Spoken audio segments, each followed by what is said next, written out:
Time's up. Admiral. Here it comes. Fade in. When it comes to fans, it is a fan's right to have whatever opinion they want to have. You know what? There is a single reason why I wouldn't want to become a merman. I wouldn't have my penis anymore. Every video from now to the end of time would be some dude wearing a dildo strapped onto his forehead, getting beat to death with a machete. Jurassic Park didn't eat more out of Lilo's pie. Fuck. You got to watch it.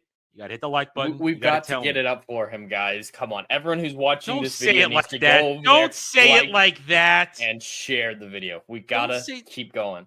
Don't they have to get it up for me? Don't say it like that. God damn it. But I'm so apathetic to Star Wars that this episode could have featured Yoda riding on a dildo being wielded by R2-D2, and I would have the same reaction. I'm in the business of making money, having ladies drop panties and do cocaine. I'm still jerking off in front of my console. And you think that anybody that says something otherwise is the racist? You crack-filled, heroin-smoking, porch monkey, white smoke, chocolate-eating moron. You're the racist. You know the people playing Grand Theft Auto. If there's just going to be a random pride parade that pops up in the city, you know what assholes like me are going to do? I'm going to find the biggest fucking truck that I have, a 4x4, and fucking run through that fucking pride parade and fucking kill everybody. In a video game, YouTube. In a video game. No, Warner Brothers is doomed. They can't take care of themselves. They're a limbless infant on the street begging, help me, please, but no one's going to do it because it's a Goblin Baby. So no one wants it. Point is, anybody that picks up that Goblin Baby, it's a diseased baby, and it's going to poison your entire company too because you're also dumb and stupid and you don't know what you're doing. Now, if you were smart, you could put cybernetics on it, create a little monster, run around here, then we have a lot of fun. But they're not that smart to make it even a cybernetic Goblin Baby that could cause destruction. That'd be fun. But here we are. I love this metaphor. Here we are. Cybernetic. We have nothing that's but what Apple was describing. Joe was describing with Apple. That's cybernetic, baby. Cybernetic Goblin Baby. Now I have a machine gun. Ho, ho, ho. I do not know if I am a girl anymore. I think I'm a they, them. What are you talking about? Yeah, you're here to bang women. I use it. It's great. It's great. It's fantastic. You have to understand the glory of a good back scratcher. I don't know. I didn't know what I was missing all these years. It's fantastic. I'm tired of hurting my left arm to try and reach around. Box office.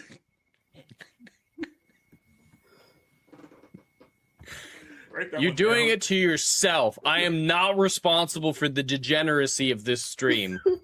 This is why I do crystal meth. Motherfucker flies across fucking galaxies. He flies in space. He lives on the sun for hundreds of years to become a god. How does James Gunn, and he's ripped my fucking microphone out. I'm so fucking pissed. Disney showed its dirty booger fingers in this movie. Oh my God, you're not going to let me tell the story of cutting my penis off? I was coming in my pants. Whoa, back.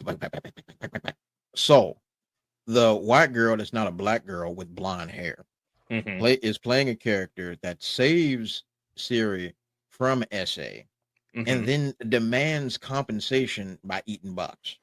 Basically. There is nobody of merit there. It's for their new fan base. That's who D23 is for. Everybody who went there knowing they sniff crotch and suck shit. I want some real Greeks.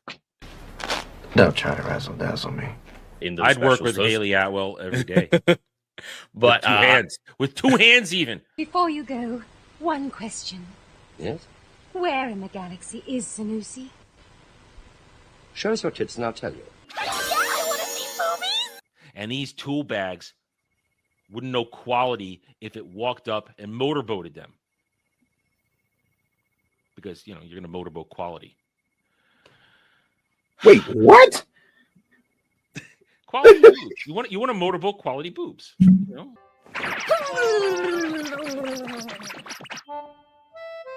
we go. All better now. Man, Titties are the greatest things on earth.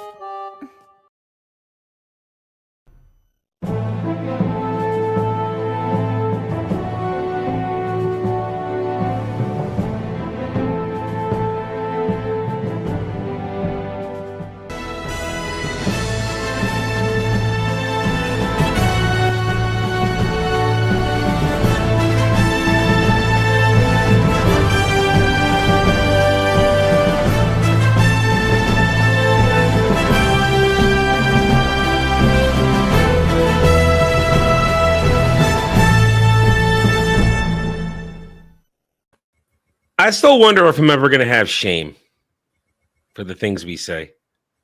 I mean, I don't think so. We're in too deep.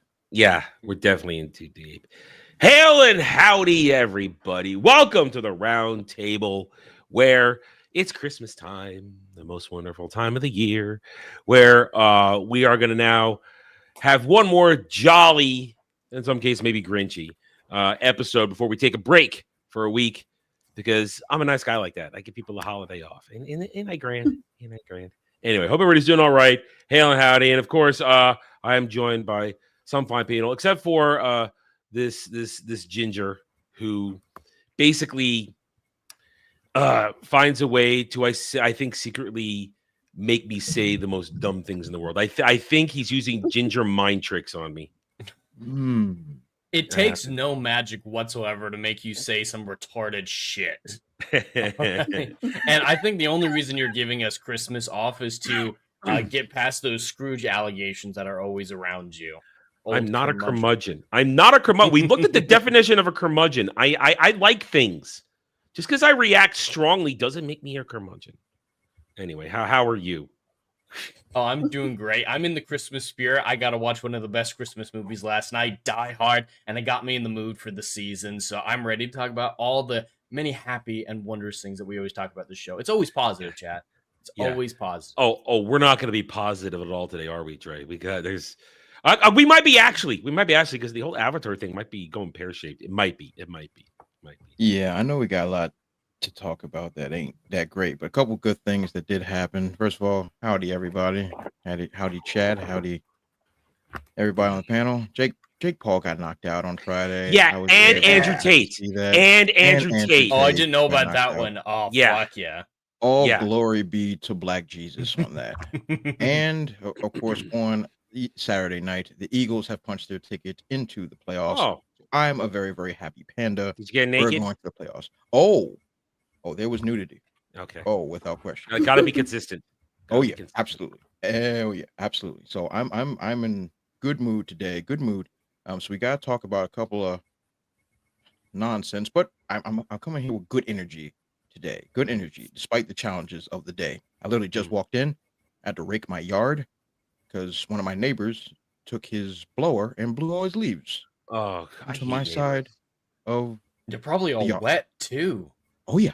They were wet. Yeah, and then I had to do my backyard too. It was a disaster. I found a couple corpses. It was just. Were they your corpses? Well, allegedly. But I'm feeling good today. I'm feeling good. Well, I'm gonna change that. Don't worry. Hi, Dragon Lady. I'm doing all right.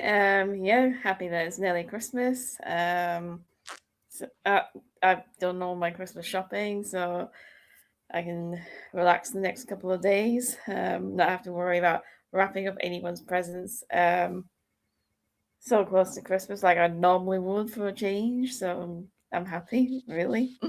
We don't wrap presents anymore. There's no children in the house, so we just like here.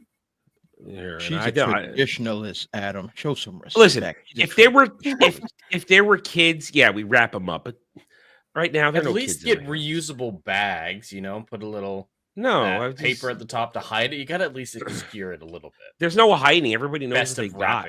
Everybody knows what they got. There's no mystery here. Everybody says, "Can I?" The lists are made, and I order. I did my Christmas shopping a month ago. I've been done for a month. I mean, no, there's no mystery here. Just merely waiting until I can appropriately. Play what I got myself. So, I mean, here we are. Anyway, yes, it's Christmas time. And Merry Christmas to the chat. Hail and howdy to you all. Hail to the mods, Legatus Algrim, and Ruben X, doing the good work, making sure that everybody plays by the rules, I guess. The gatekeepers are a good chat. The gatekeepers are good chat. They don't mess around. Hail, huzzah, son of Joxer. How are you, my friend? Hail, Frank, who really has latched on to my story when I told that I was called Grumpy Cat for a year. He's latched on to that one. Anyway, and anybody else in the chat, just not chatting, hanging out, we're happy to have you here. We hope you are already having a Merry Christmas and getting ready for a Happy New Year. For some people, it's not going to be a Happy New Year, though. These corpos, I hesitate to call anything in Hollywood anymore a studio. It's all corporations now. There's no studios. It's all corpos. These corpos are not succeeding, or they're not. I mean, some stuff went down this week.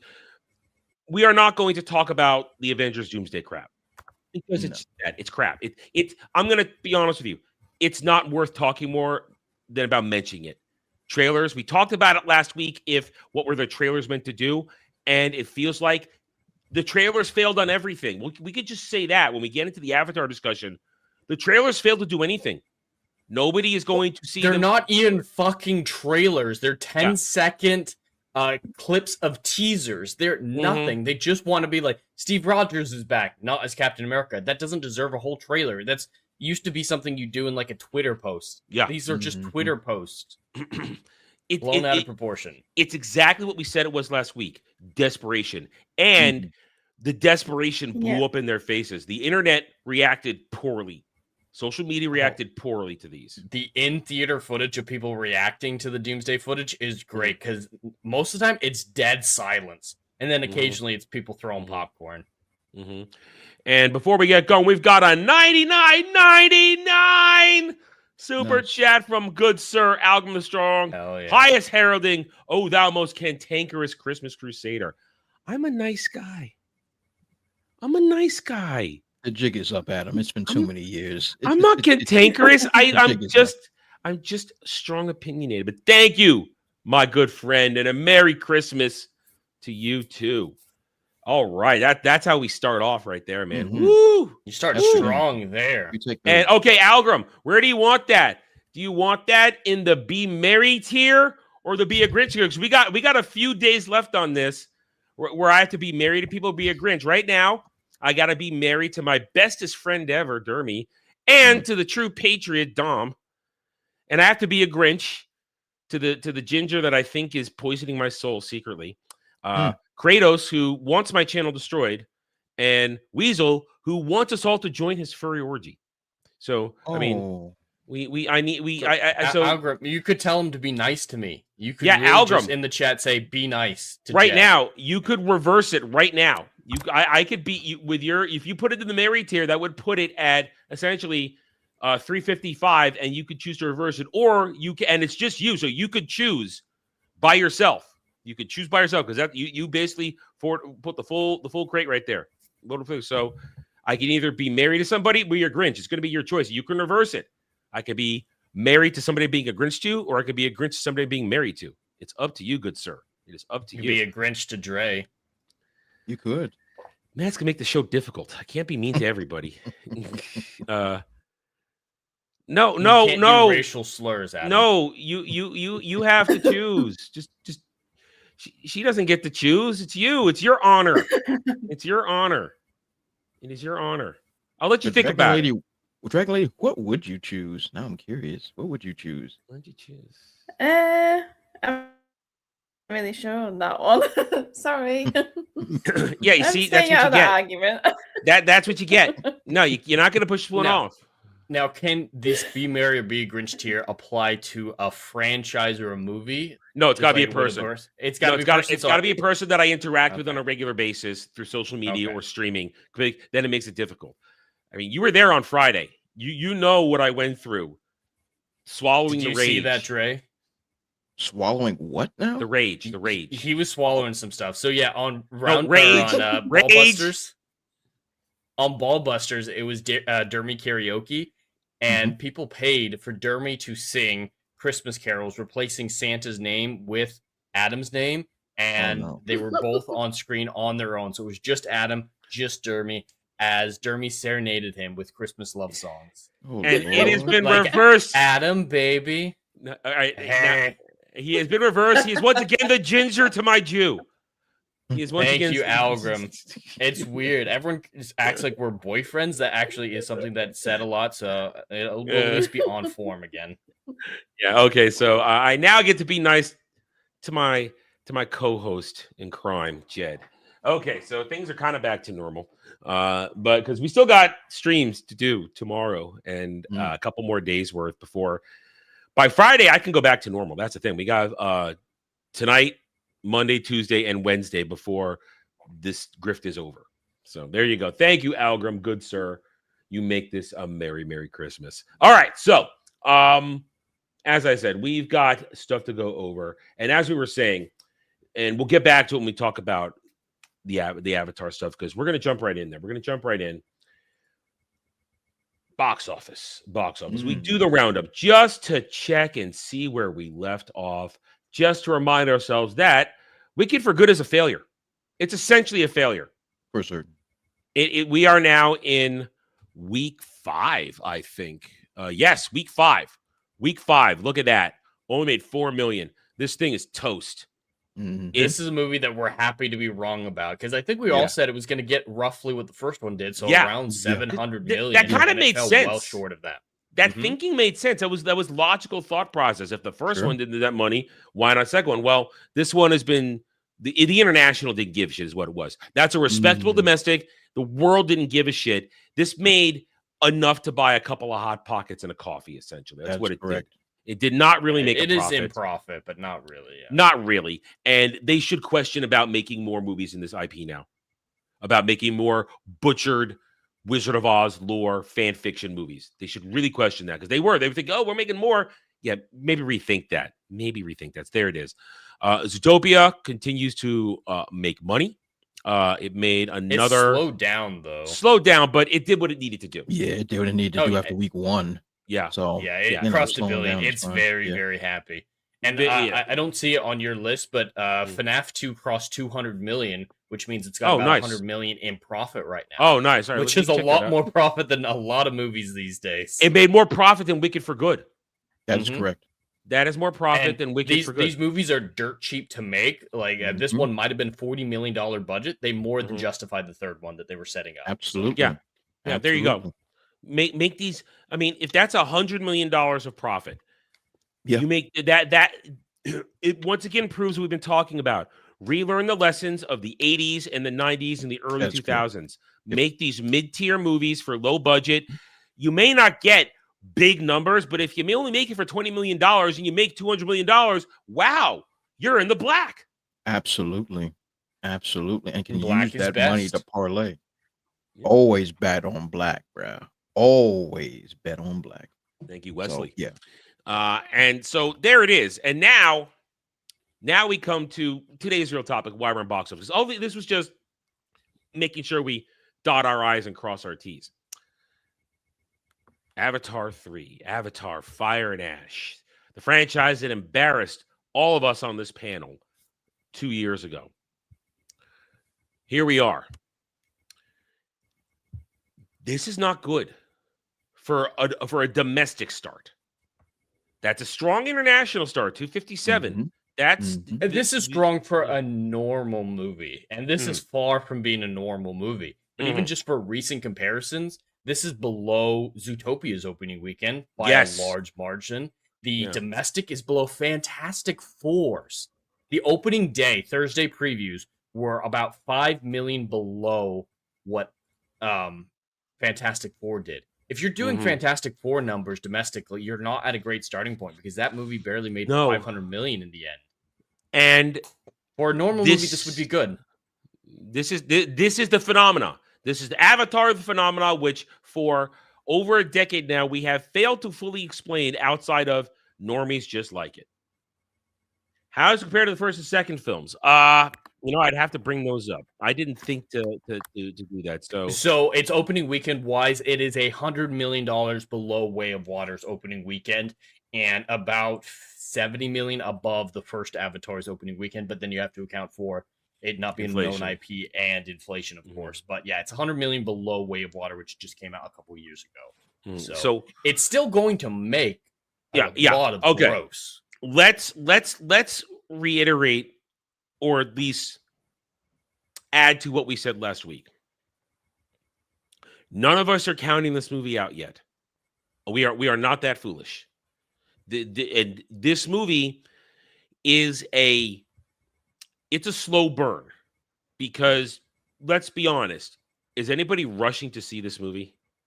Because of its lack of story, there's no FOMO. There's no spoilers to worry about. It's all superficial pretty lights, and pretty lights will hit the same if you wait a couple weeks or if you do it overnight. There's not a Captain America picks up Thor's hammer type level of oh my god moment that you want to experience raw without any spoilers. There's nothing like that. So yes, this franchise has long legs because its viewing experience is stagnant. Yeah. And you said it actually quite poignantly last week. The nearness to Avatar 2, Way of Water, took the veneer off this. It's not this new thing like, oh wait, do we still like this? Are we still interested? Oh, it's been 10 years. Maybe let's I kind of want to see what's going on. No, it's only been 2 years. And there's no excitement. Wore off. Yeah. A lot of people have great memories of watching the first Avatar film, rightfully so, because at that time that was revolutionary visual effects. And it felt like a larger-than-life world. So a lot of people have great memories. So they wanted to recapture that magic with the second one, and that makes sense to me. But now these effects are relatively the norm. We've seen a lot of movies at this level of production. Not so much at Marvel these days, but it's not a magical experience anymore. It's an average experience. So they can just rewatch the first two at home and experience the same visuals. And I don't know if you know, Adam, they filmed this movie in 2017. Yeah. Back to back with number 2. Completely forgot what was going on. Like the guy who plays the general dude who's an Avatar in this movie. Quatrick, whatever his name is. Yeah. I forgot the entire script, or when I was watching the film for the premiere, I didn't remember what any of my scenes were. It's almost been a decade. And it boils down to this. Too expensive. Jed just said it perfectly. It's all about the special effects with this movie. It's about what James Cameron pioneered. We give James Cameron credit. We'll talk about Jimmy in a couple minutes here now. But James Cameron pioneered this push to create a new type of CGI special effects, especially try and pair it with 3D. And we'll talk about that in a minute too. And motion capture. We give him all the credit for that. But like you just said, it's the novelty's worn off. We're not here for this now. We are here. We want to be here because we're engaged in the characters in the story. And from what I hear, this is a rehash of the second movie, which was a rehash of the first movie. There's nothing original in it. The first movie is a tech demo and works very much as that. But when the tech's out, when it's already been released, a tech demo is redundant. And now you just have characters that people, let's be honest, outside of few diehards, and they're diehard. There's diehards for every franchise and IP. But outside of few, these are characters the world doesn't care about. This is a story the world doesn't care about. Nobody cares about the fight for unobtainium. Lord, that is a stupid name. It's such a bad name. At least in my book series, my fantastical element is called Exoticum, but it's built on scientific principles. When scientists don't know how to power something, they call it exotic material. So at least I have a reason. It's not just unobtainium because it's hard to obtain. Yeah. But then now it's characters, relationships that are thin and uninteresting. And James Cameron wants to crow about, I don't use AI. My movies are real. Your movies aren't real. Your movies are 95% CGI. We've seen the behind the scenes of everybody. They've got the mocap dots. They're wearing these suits. They've got these cameras that are these head pieces that are watching their faces. They're sitting in green and blue rooms and pools and all that kind of stuff. This is not a real movie or a real franchise. It is literally all imagination, which once upon a time might have been cool, but nowadays where I feel like people are wanting a return to realism. And when I say realism, I just mean practical effects. I can touch it. I feel like this movie's happening. I don't feel like I'm falling through the uncanny valley. I want something. I want to feel like I can believe this is going on. And and these movies are unreal, and I say that just because, in the meaning of, they literally are all done on computers after the acting, after the mocap is done and the dialogue is read. And your brain can tell the difference. Yes. And listen, whatever gets your freak on, that's fine. Blue people with tails ain't doing it for me. The blue people tail ladies, no, I'm sorry. My alien freak You're don't go not that turned way. on by them having sex with their flying animals? No. I still have a problem with that, yo. I Yeah. still have a serious problem with that. That way they connect with their animals. I know bestiality when I see it. Okay? This ain't new to me. No. All right.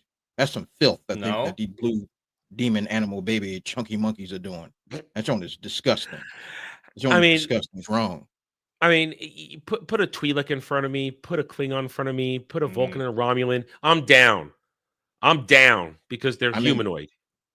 But you put one of these blue people in front of me, and I can't show it because we get in trouble. But this is a PG-13 movie. They slipped a couple nips into this on the blue ladies during some battles. But People they're found digital, so it's okay. Yeah. So they got their freak in there. Could that be labeled as indigenous nudity? Could that be labeled as If such? National Geographic can get away with it, Disney owns both. Listen, that used to be some people's jam, finding those Nat Geo magazines back in the day. They used to be some people's their only go-to. Used to be all they could find. I remember I used to see them Jones and peel through them Jones. It did not do it for me. No, it did not. No, but for some people, it was enough. Yeah, it was enough. That was not for me. Just like blue people sex is enough. I felt hungry when I was looking at it. I'm like, I don't think this is the feeling I'm supposed to feel when I'm seeing these. I'm hungry. I don't know what's going on. I can't. Why are you hungry?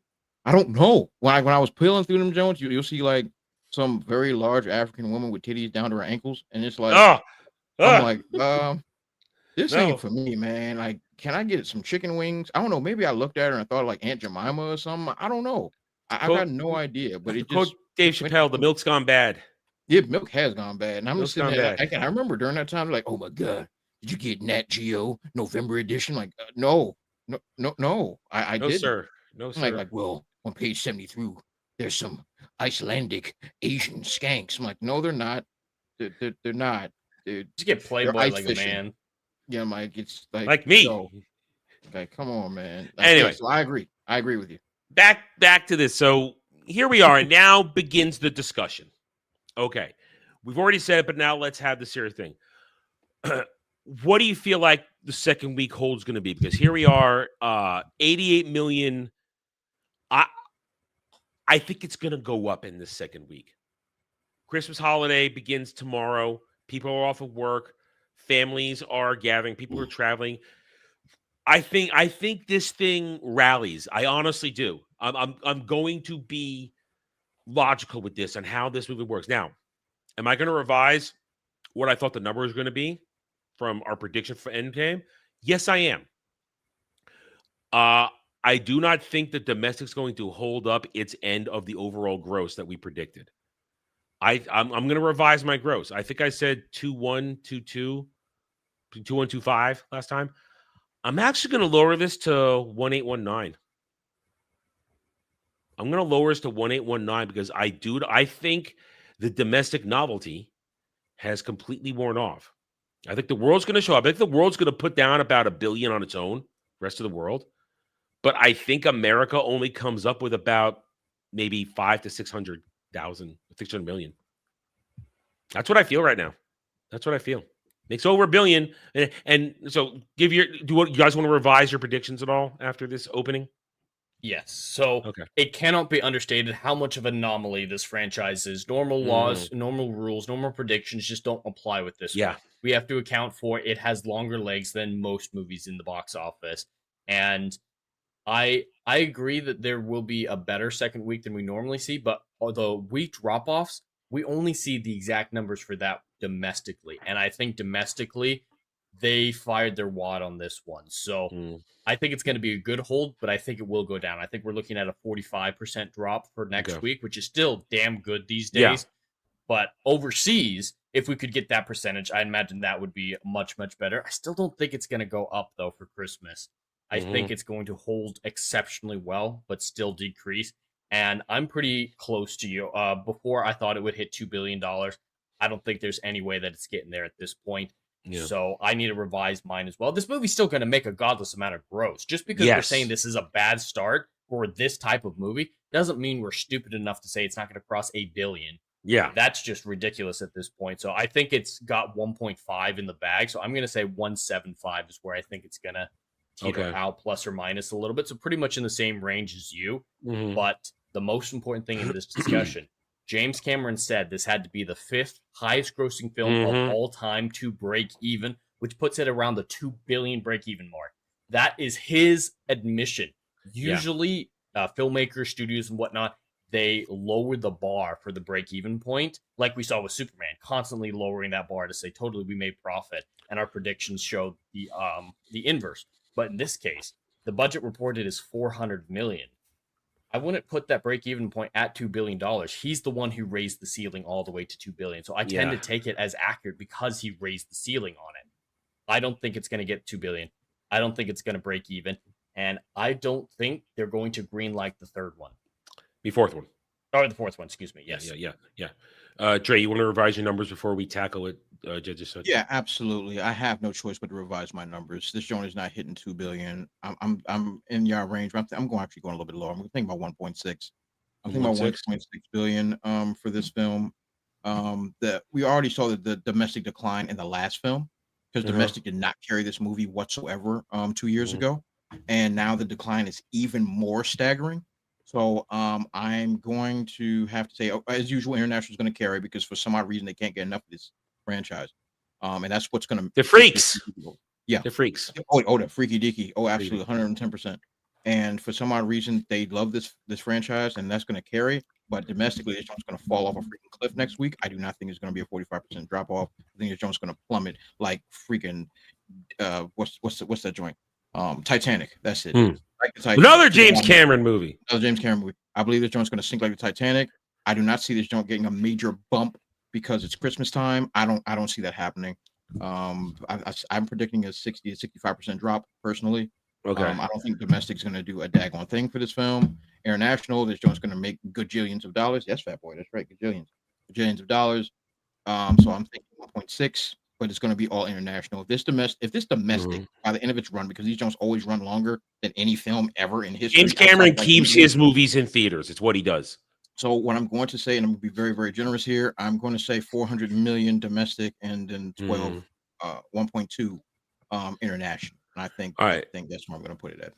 So essentially, we're not going to win. We're taking next weekend off, so we're going to come back in 2 weeks, and we'll have a full breath. We won't be able to make some real final predictions, I think, when we come back for the new year.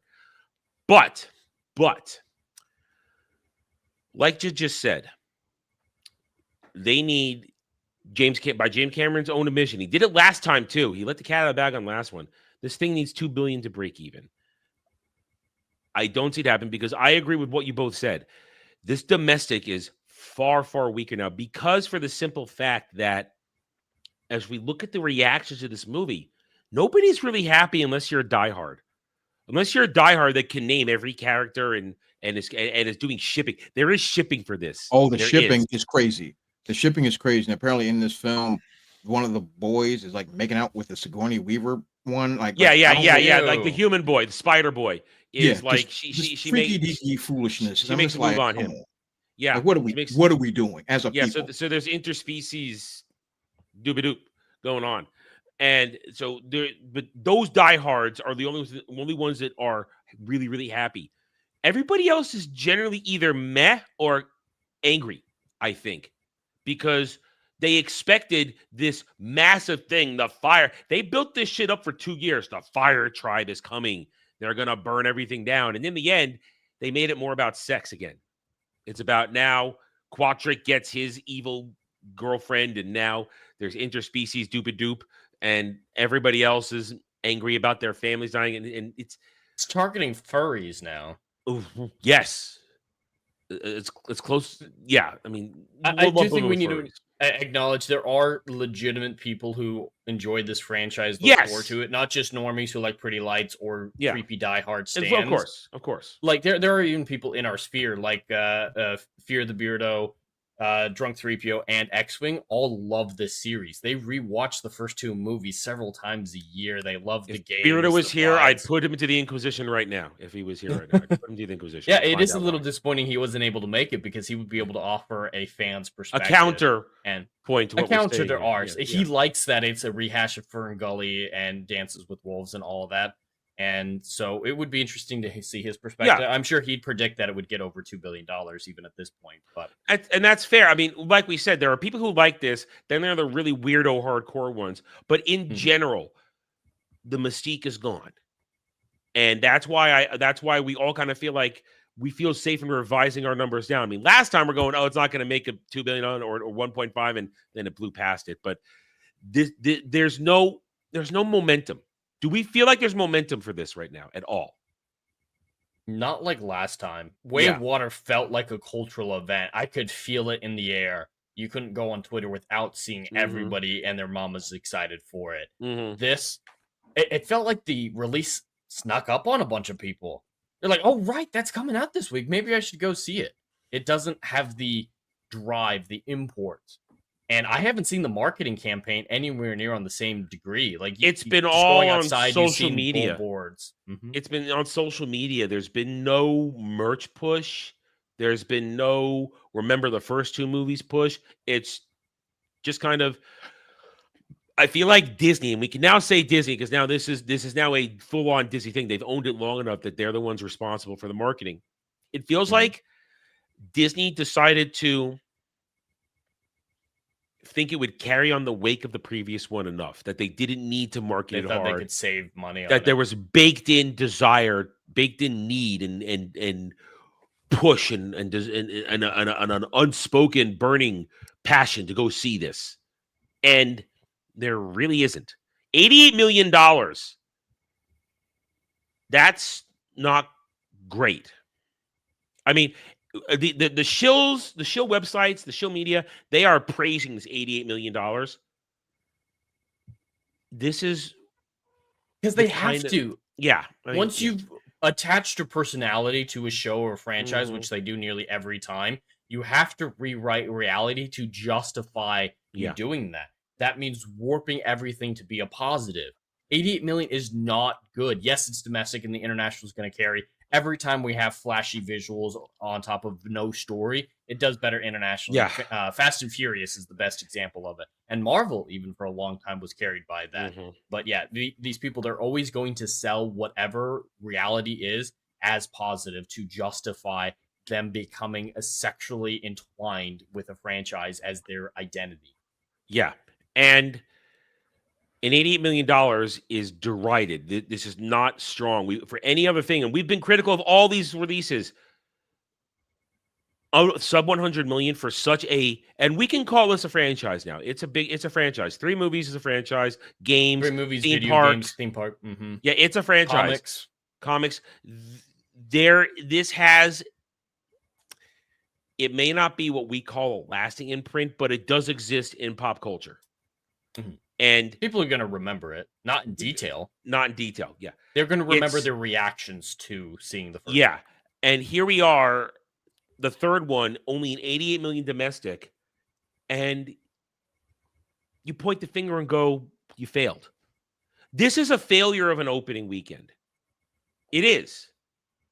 I mean, even those who are supportive of this have to admit, 88 million is a fail. You couldn't even break 100 million domestically. Freaking even Wicked, with its failure, broke 100 million domestically. Zootopia broke 100 million. Even the failure MCU movies this year broke 100 million domestically when they started. Even Superman did. Yeah, even Superman.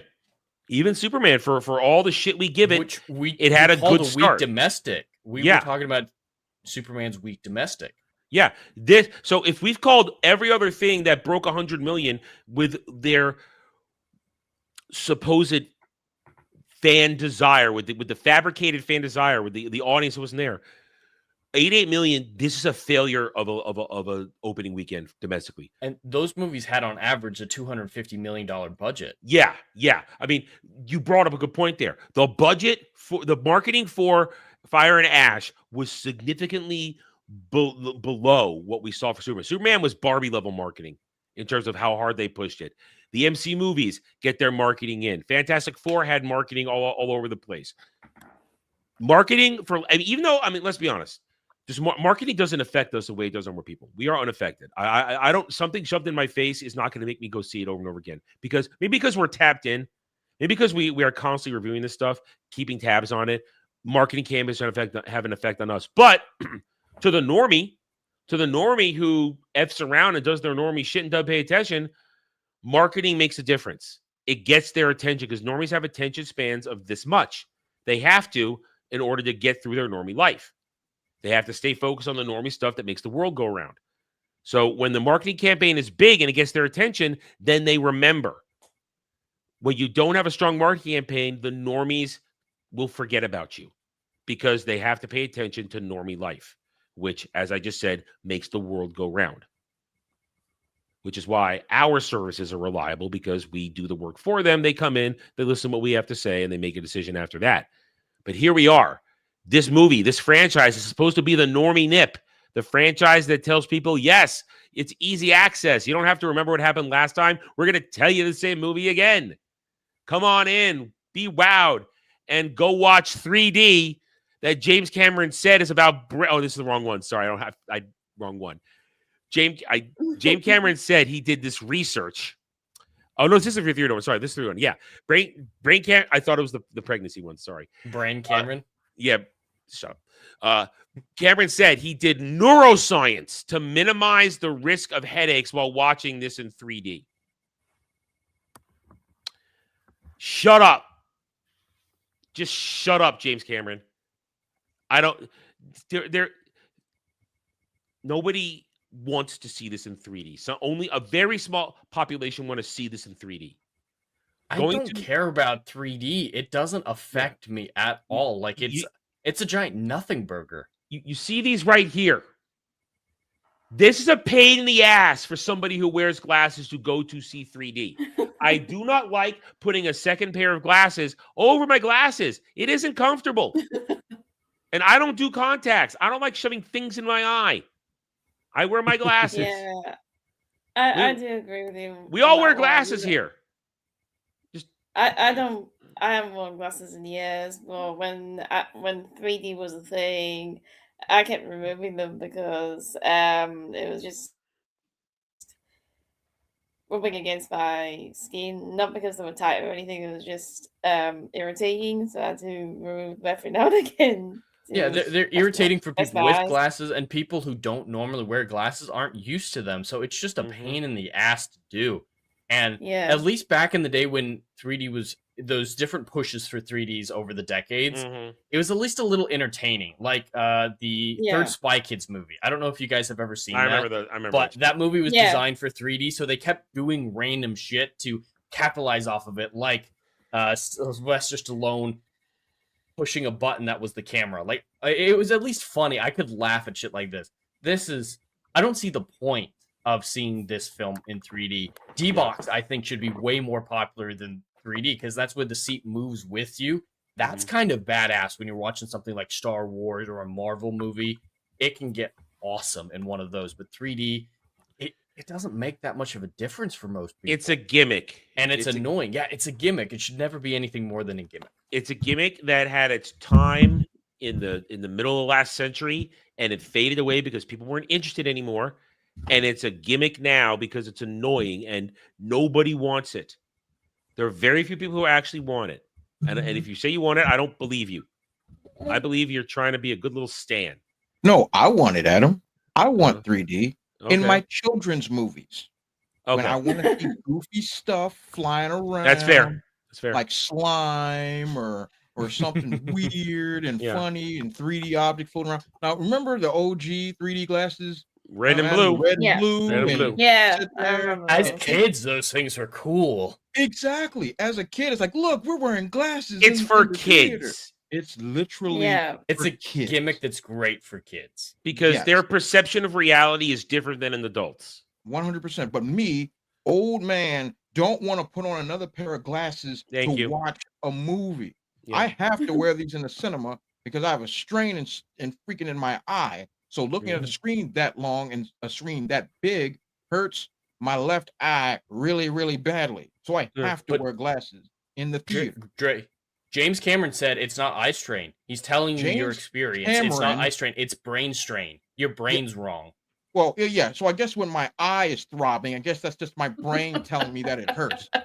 Dumb beaver he is. He decided to read a book like this is Oh. brain strain. Moron. Oh, and he gets worse. He's gone on to say that this movie is saving the world. That Mhm.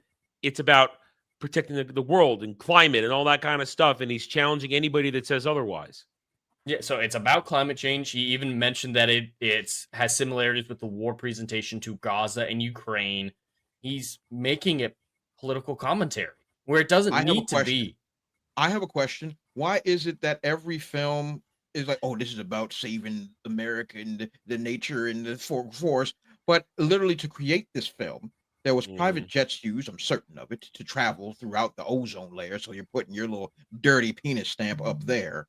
I'm pretty sure that the production crew that had to build all these things, all that stuff definitely is plastic involved. And I'm pretty sure that you're not sitting there trying to break that thing down and use it again. Maybe Pretty sure not it's gonna this be in movie, because compost. with all its blue screens and blue rooms. I'm and just saying in blue- principle. Yeah, In principle. yeah.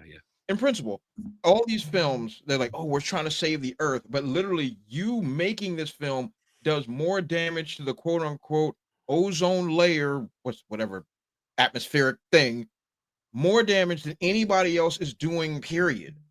So the idea that you're creating a film about, oh, we're going to save nature, you're literally hurting nature simultaneously. I hate all these hippies. I'm really sick and tired Yeah. of hippies. Well, and just of course, talking it's also a stupid. metaphor of Native Americans and anti-colonialism, and America's the bad people. Like most of the humans, I guess, are straight white men. There's no diversity in the humans because they're Of course. representing American Of course there is. colonialization. And, And the funny thing is, there are people who in the quote unquote anti-woke sphere who love the movie because they're rooting for the Colonel Custard, the white general dude, annihilating all the natives. See, people Just don't know the bizarre. history, so like, yeah. so it really bothers me. And I know James Cameron don't know his history either. Like, if you Oh, want to no. talk about Canadian. anti-colonialism, fine, but you have to understand that when colonialism had already began, see now it's history time. When colonialism already had began, the multiple tribes, even on the east coast and on the west coast, were already at war with each other. They've I been recall killing and enslaving each Cheyenne- other and taking each other's territory forever. forever and a day. So just because they end up losing, now it's a problem? No, It's like the man, Aztecs no. It's and the the same thing. conquistadors. Yeah. Yep. Aztecs, good. It's okay to sacrifice thousands upon thousands of your own people, but 400 conquistadors and guns and measles, that's just that was wrong. Well, Man, the conquistadors dominate teamed up man. with a lot of the smaller tribes Yeah. to take down the imperialistic, Yeah. colonialist Aztec Empire. And not to mention, you have to understand a part of history. Anytime that there's a colonialism takeover, the native tribes have always joined them in order to take over. And every single conquering in all of history. Do you know why? Because let's just take the European colonialism. They don't know the land. So somebody has to teach them and show them how to operate. Yeah. If they don't, they'll die. So they team up with whatever group that's already being oppressed by the other natives, and then they go and run game on them. That is how it worked. Yes. Was it not right to rape and murder and pillage? Absolutely. That's not. We're going to talk about morality. We're talking about how colonialism, and not to mention how every conquering society has functioned since the beginning of time, since freaking Cain and Abel. Okay. So it's like, yo, this is how it works. Man is to dominate man to his injury. So the idea that, oh, This film is about no more conquering of the natives. The natives are conquered, bro. Yeah. I'm the native now. All right? That's the reality. Jed's the I am the native now. captain now. Adam's the native now. What message are you trying to send? Everybody that can be conquered has been conquered. It's over. It's over. Every single civilization has been conquered by somebody else. Exactly. And they conquered somebody else before they got conquered. Right, fat boy? It's a game of hot potato. We just it's had history. it last. This is why we say history does repeat itself, because the behavioral tendencies are always the same. Somebody strong will conquer somebody weak. And weaker people will side with the stronger people so that they get preferential treatment. But James Cameron has to lecture us. He has to lecture. And then when questioned about making the fourth and the fifth one, which we can now move on to that, he'll say, wait a minute, well, I just gave birth to this. Okay? This is, you don't tell a woman who just gave birth to a baby, are you ready to have another baby? Shut up. Yeah, he specifically said, would you walk up to a woman who's crowning and say, when's the next one popping out? That would be sexist. And then he stopped talking to the interviewer. Yeah. As someone who recently had, no, not me, as someone that recently became. You participated. I participated. Oh, there was a participation trophy involved. Make no mistake about that. But right when my son was born, do you know what her dad said? When are we having the next one? That was the first thing he said. Granddad's always going to say that. Yeah. What are you going to say? That's cultural. So once again, this man has no idea what he's talking about. Yeah. He's dumb. And once again, same old generation, bath salts up the penis, all that garbage. It's the same old crap. Bruh, just make your movie, make your billions, and go home and sleep with your prostitutes like everybody else. But you're not here's the you're problem. trying to make a message, bro. It's so annoying. Here's the problem. Billions will not be made on this movie, though. Net. There will be no profit on this movie. This movie, as we've stated earlier in this conversation, needs $2 billion to break even. No money's gonna if our revised predictions hold, no profit will be made, which now brings into question a question I asked a week ago. I return to it now. 4 and 5. He doesn't want to talk about it. The metaphor we just said about the baby, he doesn't want to talk about it because James Cameron knows it's over. It's probably over. Go ahead. He's also gotten very offended when people say, hey, how do you feel about spending 20 years of your artistic talent on one franchise with no depth? And of course, he's like, I feel artistically fulfilled by this endeavor and have no regrets. But he has previously said if 3 doesn't do well, he will finish the story of 4 and 5 in novel form. Because he said, this is the end of the Sully saga. This trilogy is self-contained, and 4 and 5 are about other characters in this world. So this story is it's not finished. Sigourney Weaver's character. But 4 and 5, I want them to be made into novel form. Of course, I just want the franchise to die, but I want to see the cultural impact of Avatar move into the novel form. Because this franchise subsists only on its visual spectacle. Mm-hmm. When you eliminate the visual spectacle, there's no substance. So if you translate it into a book series, no one's going to look because everything of value that it had was eliminated. And then, and of course, the people who like the shiny things, they don't either have time or the mental capability to handle a well-written book or read for half of them. So and we question those novels are going to be annihilated. We question I want them to be in novel form just so we can prove they have no cultural relevance. Just some people like pretty things, and that's okay. It's fine to like pretty things, but that's all they are, and they have no substantive value. I am right there with you. I want this for the simple question of where is Avatar as a franchise? Where is its place in the pop culture zeitgeist history? Is it this thing that we talk about where it comes, we all talk about it for a little while like we are now, and then it fades, which is the meme for the past decade now. It's been the meme. If the movies end and all you have are a couple of novels, maybe a couple of comics, a couple of games, does it retain relevancy? Does it retain any sort of impactful, cinematic, pop cultural, historical reverence? I can't answer that now because we only have the evidence of the movies coming and going and the meme of people forget. If it continues in other versions and that's all there is, as Jed said, will it land? And I'm there with you. I kind of want it to fade. Because then that would prove the running theory for all these years. This movie is based purely upon its spectacle nature. Once the spectacle and the uniqueness of it wears off, people generally don't care. It has its core fan base. Some of them retarded, some of them normal. But then it just kind of doesn't hold any sort of cultural relevance. And then Jed is pointing out, there are people online who are running campaigns saying, oh, it's culturally relevant. You don't understand. It has impact, this and that. Right now, this is not the time to be running that argument when it has such a weak domestic opening. Come back to me in 2 weeks.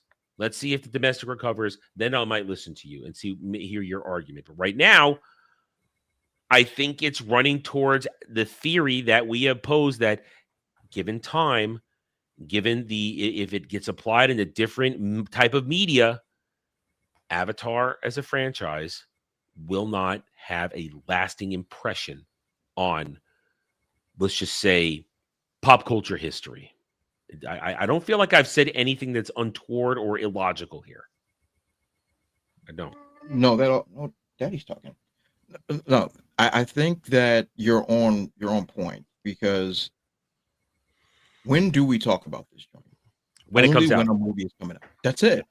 And then afterward, a whole lot of nothing. Because yes, in 2009, yes, was it a cultural phenomenon? Absolutely, 110%. Everybody and their grandmama thought they were part of Pandora and sacrificing small goats and all that crap. Yes, everybody was doing that crap to this film, because at the time it was revolutionary, and as far as animation was concerned. That boy, it's Daddy's turn. Animation wise, absolutely, it was something special. It's okay. He's agreeing with you. Yes, he agrees. But of course, the movie itself was Dances with Wolves / Fern Gully. Everybody understood that 110%. And quite frankly, there was a bump in Fern Gully's popularity for a second, and I got excited because I like that movie. I like Fern Gully. It holds up. I enjoy it. I've never seen it. You never seen it? You should watch Fern Gully. It's or fun. Dances with Wolves. I haven't seen either. Well, take a nap before Dances with Wolves so you can get through it. It drags. But Fern Gully's a lot of fun. It's environmental slop, but it's a lot of fun. It's got Robin Williams in it, Jed. It is Robin Williams. That's how you sell it. Yeah. He has Robin a voice. Williams is the bat in it that was experimented on. It's great. It's great. Yeah. I like all that stuff is fun. And so Fern Gully. I just sold it for you. There you go. You did. Yeah. It's great. Yeah. Go see that. And the songs are catchy. So yeah. It's that era where it was from an era where some studios that were not Disney were making animated musicals as well. It's like, well, we can kind of catch a little bit of that Disney wave. And they did. Fern Gully has its place in pop culture history. It has its place. And it well animated, well voice acted, decent story. And so much and so a really fun villain, by the way. A demonic villain. Yeah. A demonic villain. Really so fun. Back when propaganda slop was actually well made. Yes. Yeah, because it is environmental propaganda. Let's not it is environmental propaganda, mince words. but it's done so well, and it's a lot of fun. So yeah, definitely. Yeah, check that out. So here we are, Avatar 3. We really will come back in 2 weeks, and we'll see where it lands. We will have a better understanding of how its January is going to be when we come back after our break. And we'll see. Maybe we'll have a different conversation. But right now, I feel pretty confident. Not so much in my thoughts. Not like where we were 2 years ago, thinking, "Oh, it's gonna be terrible." No, I think we've carefully weighed all the options this time in making our statements on this. Weren't so gung ho it's gonna fail.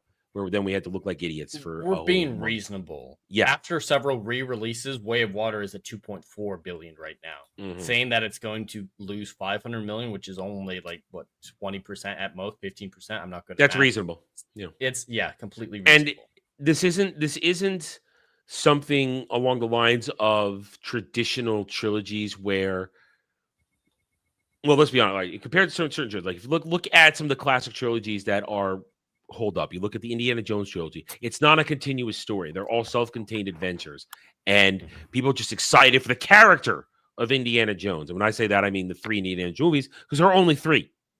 The original Star Wars trilogy, that was a story, and each one built up with more momentum because that was the phenomena that was Star Wars. This doesn't have that kind of traditionally, unless it's a phenomenon like that.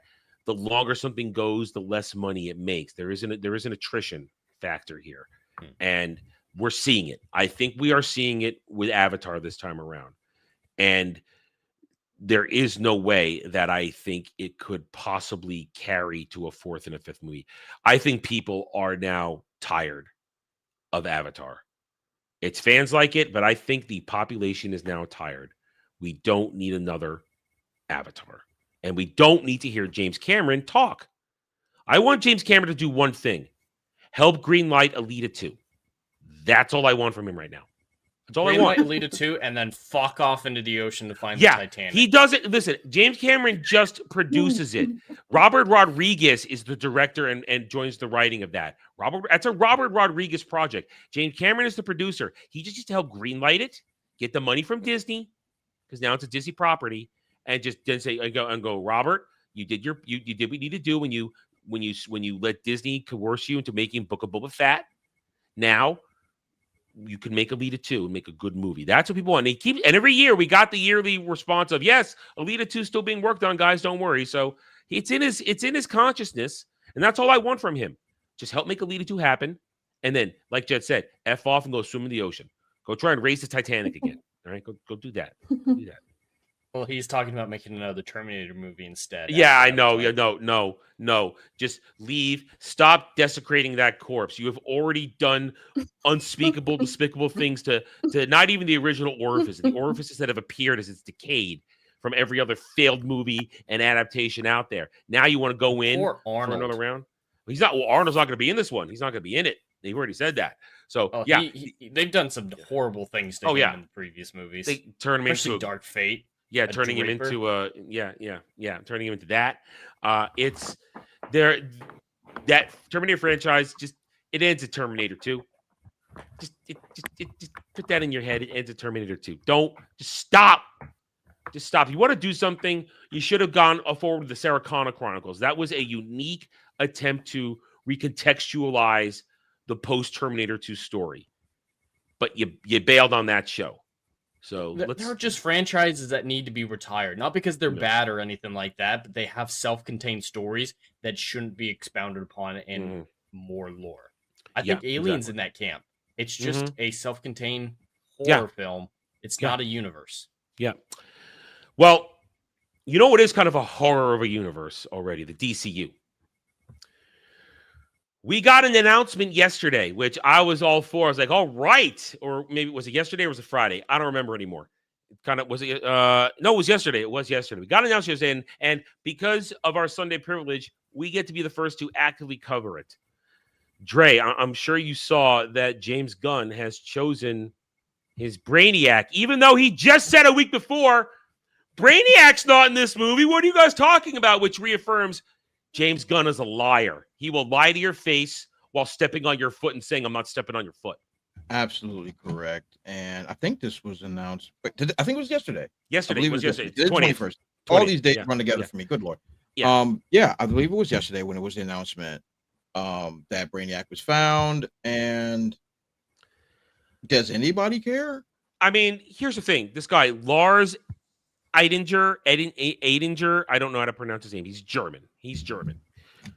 This guy's been acting for 20 years, essentially, almost 25 years.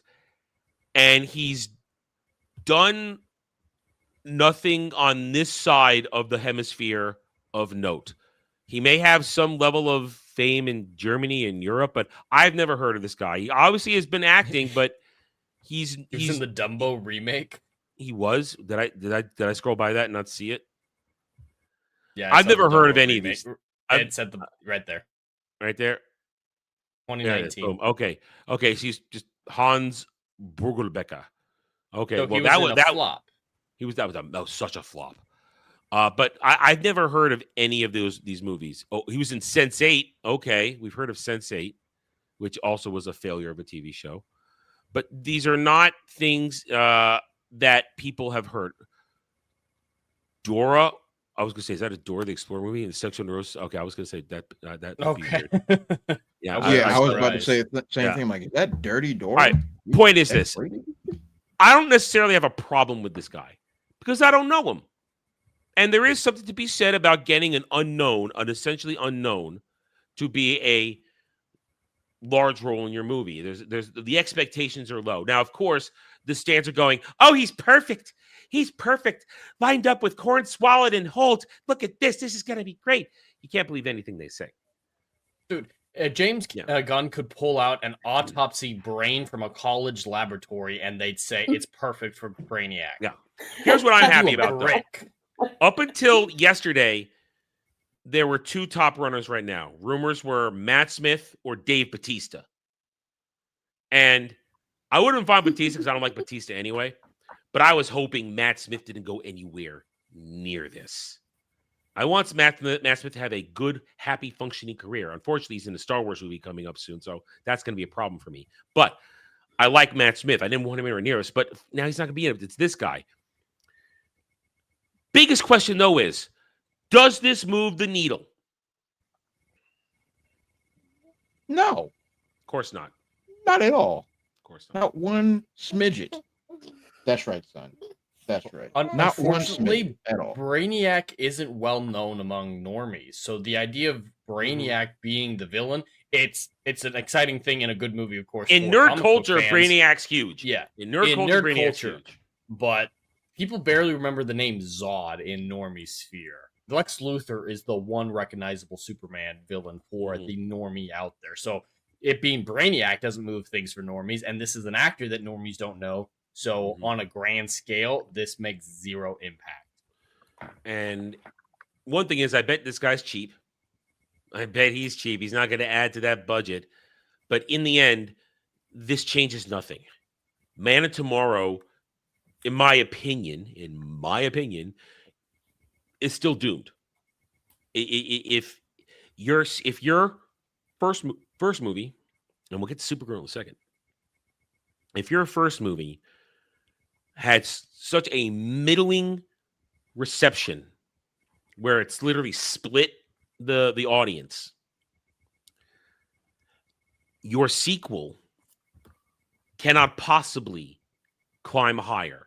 I mean, is that a logical statement to make? If a first movie is middling and you got your sequels are supposed to build on the excitement and success of their predecessor and generate more excitement. Man of Tomorrow, which will have probably an equally obscene budget as Superman 2025. Man of Tomorrow, I don't see it making even as much as the first one, because only reason Superman 2025 made as much as it did is because a lot of us were thinking, okay, here is the litmus test. We are coming up here. We are here to give it a chance because it's Superman and we all want a good Superman movie. That factor is gone. Am I right in saying that? That factor is completely gone. No, 100%. There's no curiosity factor and there's no build. There's no momentum. So sequels, when there's no momentum, they decrease significantly. Yep. So this guy joining the cast, maybe I have a feeling he's going to actually shave his head to do Brainiac. I think he'll shave his head for the whatever, because it's not going to be it's not going to be practical makeup. They're going to CGI him up to be Brainiac. But I think he might shave it to help it out. I feel like that's the kind of guy he is. Looking at him, I feel like that's the kind he'll be, because he's going to want to be as capitulating as possible to James Gunn, because this is supposed to be his break. This is supposed to be his now worldwide break. Fair. I can't really blame him for taking advantage of this opportunity to get on the world stage. Yeah. But when I heard about him and his nationality, I had a thought, and I kind of hope it's true because it'll be hilarious, that he uses his German accent and he's supposed to be a Yahtzee. That he's like a descendant from Hitler or something. I think that would be hilarious. That's not how Brainiac... Well, then I know it's not, but just a German actor who's acted mainly in Germany Yeah. I feel like that was intentional. I don't know. It's James Gunn is a weirdo. He's a weirdo. And he's not shying away from political commentary. Apparently, No. Lanterns is going to be about them taking on conservatives. It's Yeah, about taking on right-wing making people. the right wing angry. And I wish Lanterns had not been pushed back. I wish it was still coming out in February. Yeah, probably something about the racism, like, oh, we can't have a black Green Lantern or something like that. That's what I expect from that show. So he's not shying away from political commentary. No. I think he might be a Yahtzee. Well, remember, what was Peacemaker Season 2 all about? On Brainiac's head. Mm-hmm. Peacemaker Season 2 is all about the world that's the best and cleanest one, is where, you know, the big smile was a success. But here we go. So I want to see Dre react to a swastika on Brainiac's forehead instead of the dot triangles. Mm-hmm. Yeah. So, but no shade of throat against Mr. Edinger. No shade against him, but good luck to you, sir. You have just hitched your wagon to something that is already on fire. And that fire, I hope this doesn't hurt his career. I have no idea if he's a good actor or not. Clearly, he has a filmography. He's been working steadily for 20 years. He has some level of stuff. Now, a lot of these things have low ratings, so I don't know about how good his good choice in projects is, but he has a career. This is his big break, though. This is a movie that is going to be worldwide premiere. It's going to have eyes on it. It's going to be the talk of the town for 5, 10, 15 minutes. And I feel sorry for him if he gets any sort of heat off of this. I feel sorry for him because it's a gig. It's a gig. Yeah. It's a gig. I would take the role in his position as well. Oh, yeah. Even with my feelings on the James Gunn Jed, universe. you beat me to the punch.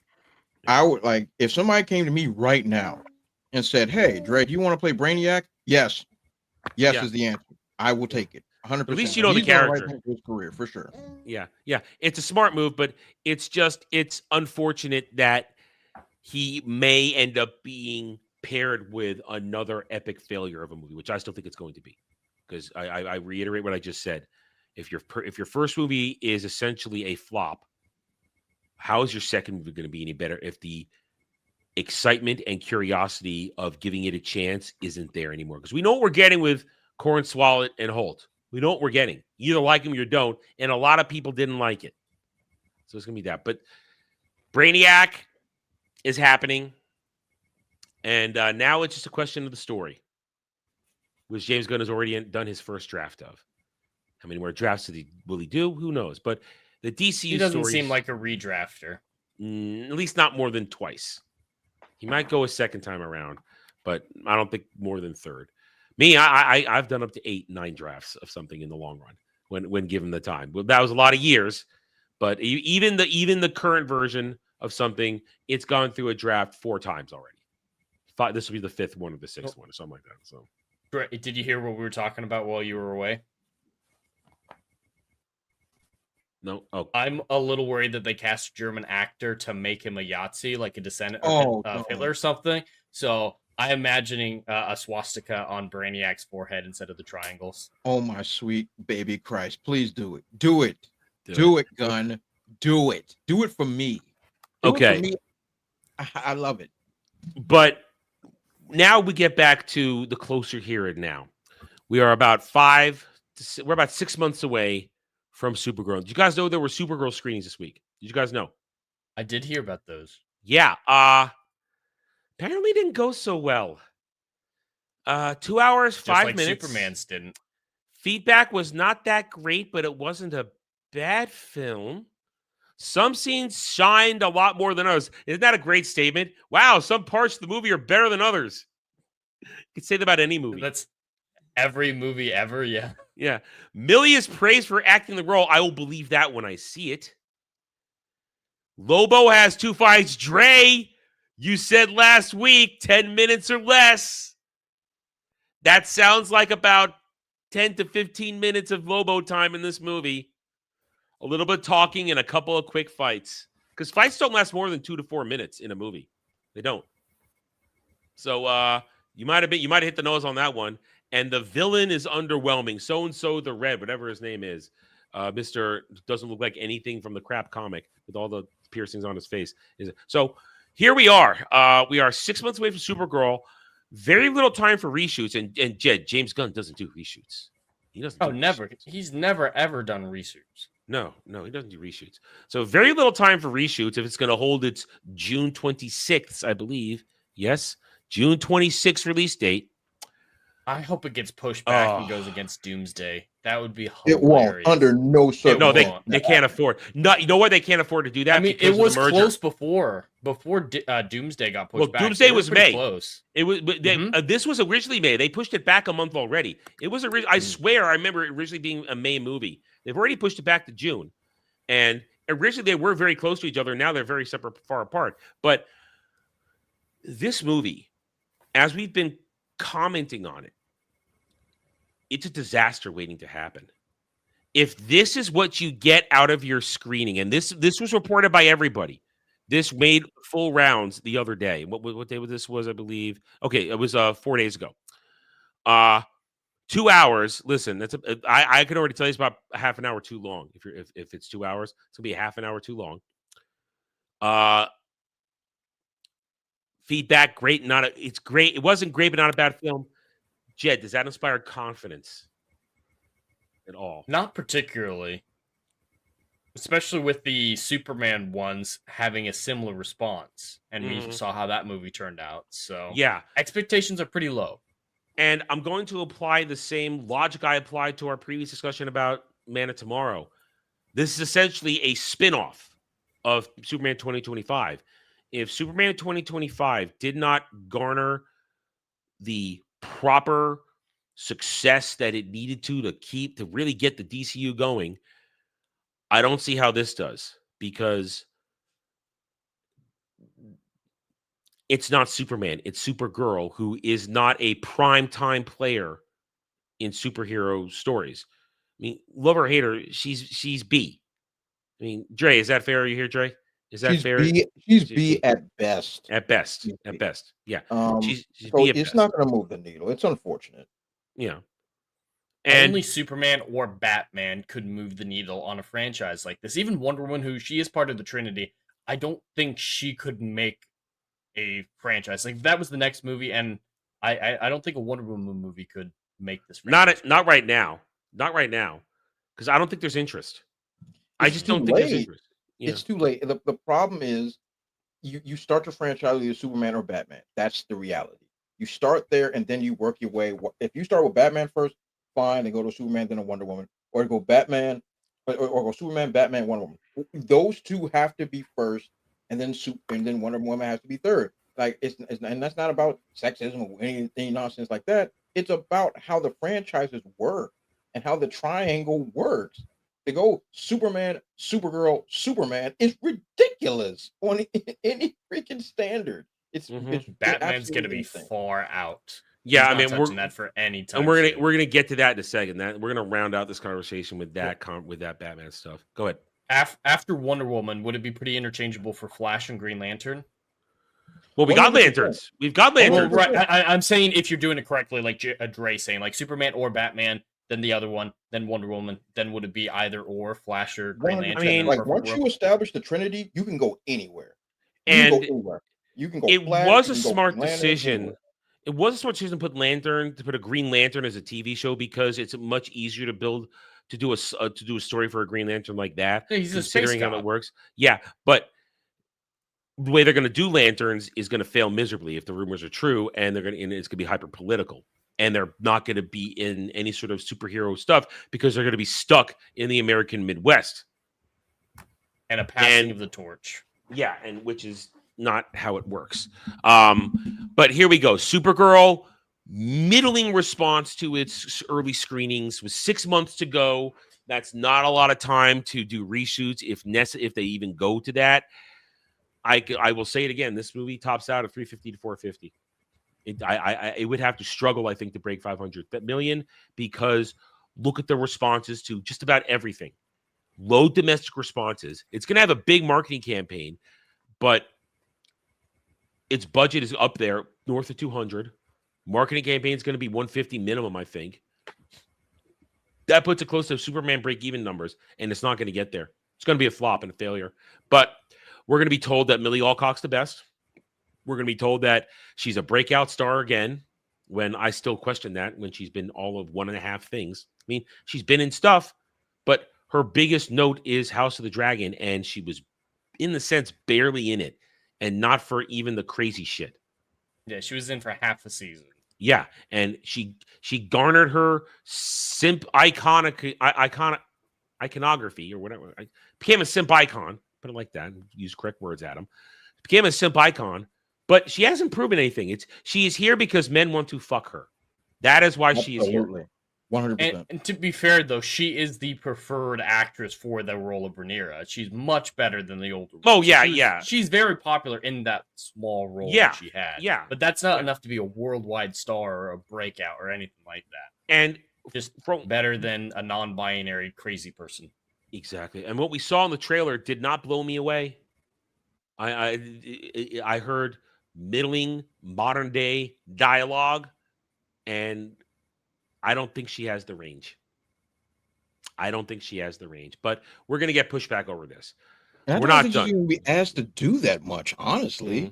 I think she's she's asked to put on a major. I don't think she's going to be asked to put on a major performance. She's not going to get an Angela Bassett performance out of this broad. Mm-hmm. They're just going to ask, like, "Hey, be an angsty teen," and that's what she's going to do the entire film. Well, and have probably 2 facial expressions, and that's about it. And it's going to be in space. Just today, from an interview via Screen Rant, Supergirl will be entirely set in space, says Craig Gillespie and James Gunn. The whole movie takes place in outer space, so it's a very different world to start with.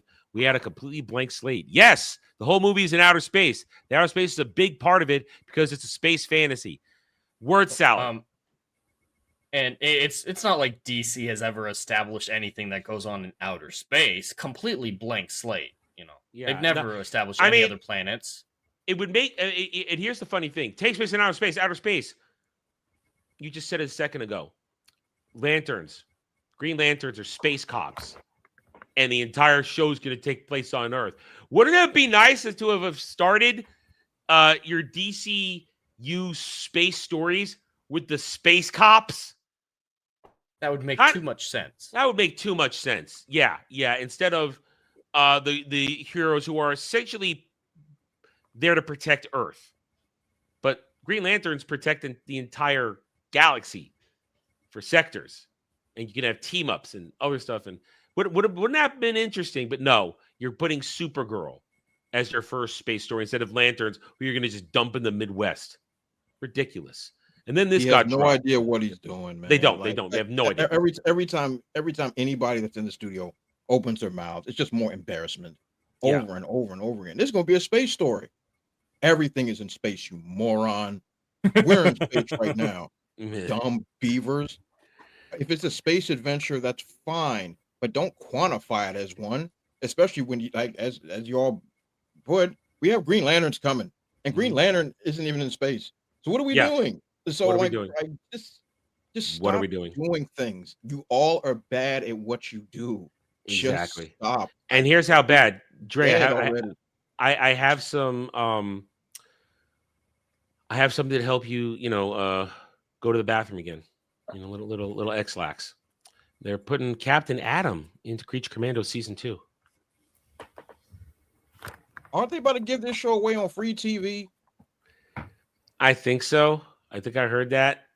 But season 2 will have Captain Atom. That makes no sense at all. He's a leaguer. He's a leaguer. Yes, 100%. We have a Justice League mainstay, and at one point, a leader of the Justice League. And you're going to put this in the midst of whatever, man. Just stop doing stuff. I'm begging you. Just do nothing and you'll do better. Just do nothing. Lord have mercy. I mean, and again, Captain Atom. Nerds go, yeah, that's cool, but people go, huh? I'm going, huh? Is he the Atom that was in the Arrowverse? No. This is no. Captain Atom is an American soldier who basically got turned into atomic energy, and that's a suit that's containing him so that he can have a form.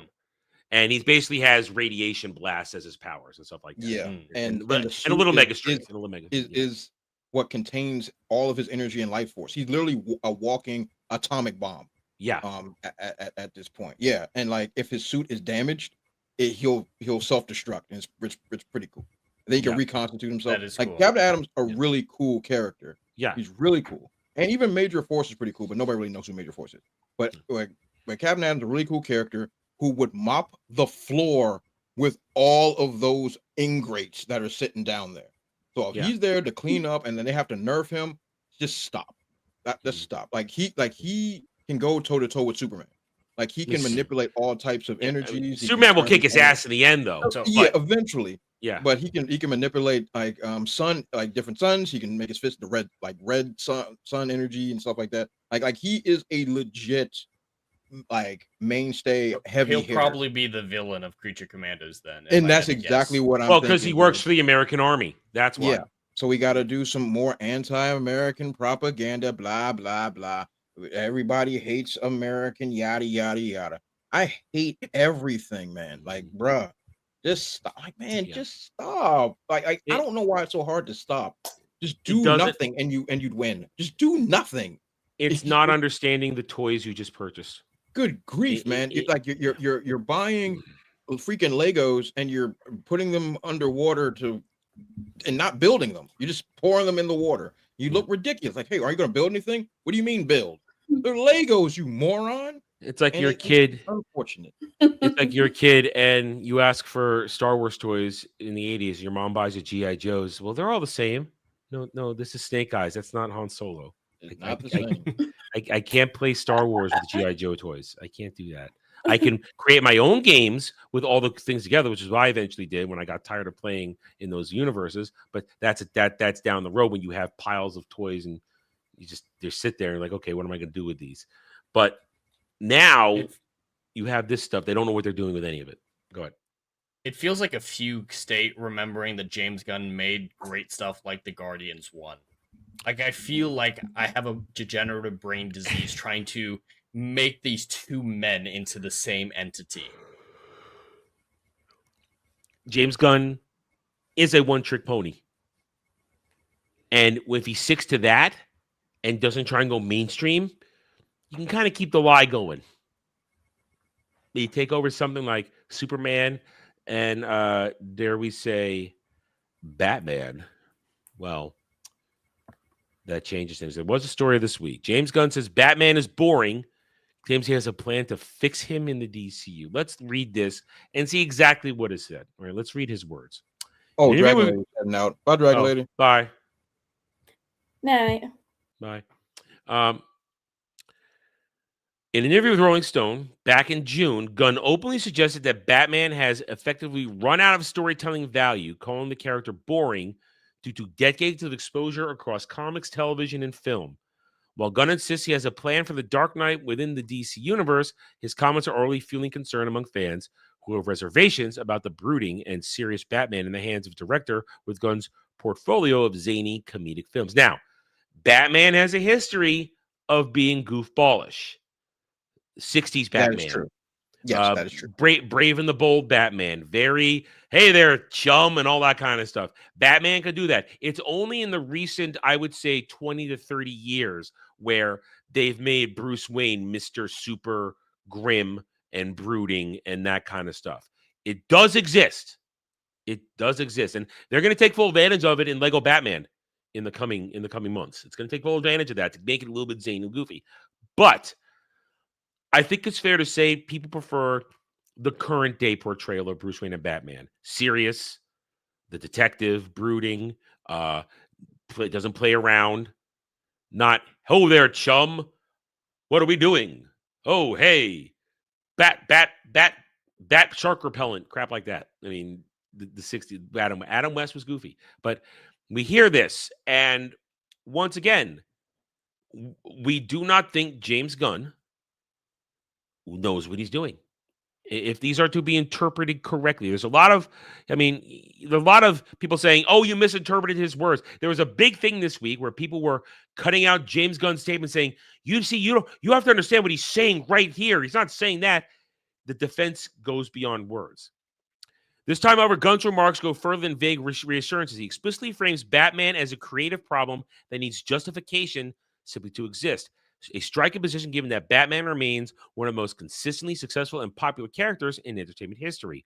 When asked by Rolling Stone that what needs to be figured out to make Batman work in the DCU, Gunn responded, Batman has to have a reason for existing, right? So Batman can't just be, oh, we're making a Batman movie because Batman's the biggest character in all of Warner Brothers, which he is. Oh, yeah, which he is. Okay, he said that. But because there's a need for him in the DCU and a need that he's not exactly the same as Mass Batman, but yet he's not a campy Batman. I'm not interested in that. You're a liar. You're a liar. That's what you want. You want campy because that's your shtick. I'm not interested in that. I'm not interested in a funny, campy Batman. Really? Really? Believe me, I'm looking you in the eyes and telling you words. Believe the words I'm saying because I'm not James Gunn and I'm not a liar. So we're dealing with that. I think I have a way in, by the way. I think I really know I just am dealing with the writer to make sure that we can make it a reality.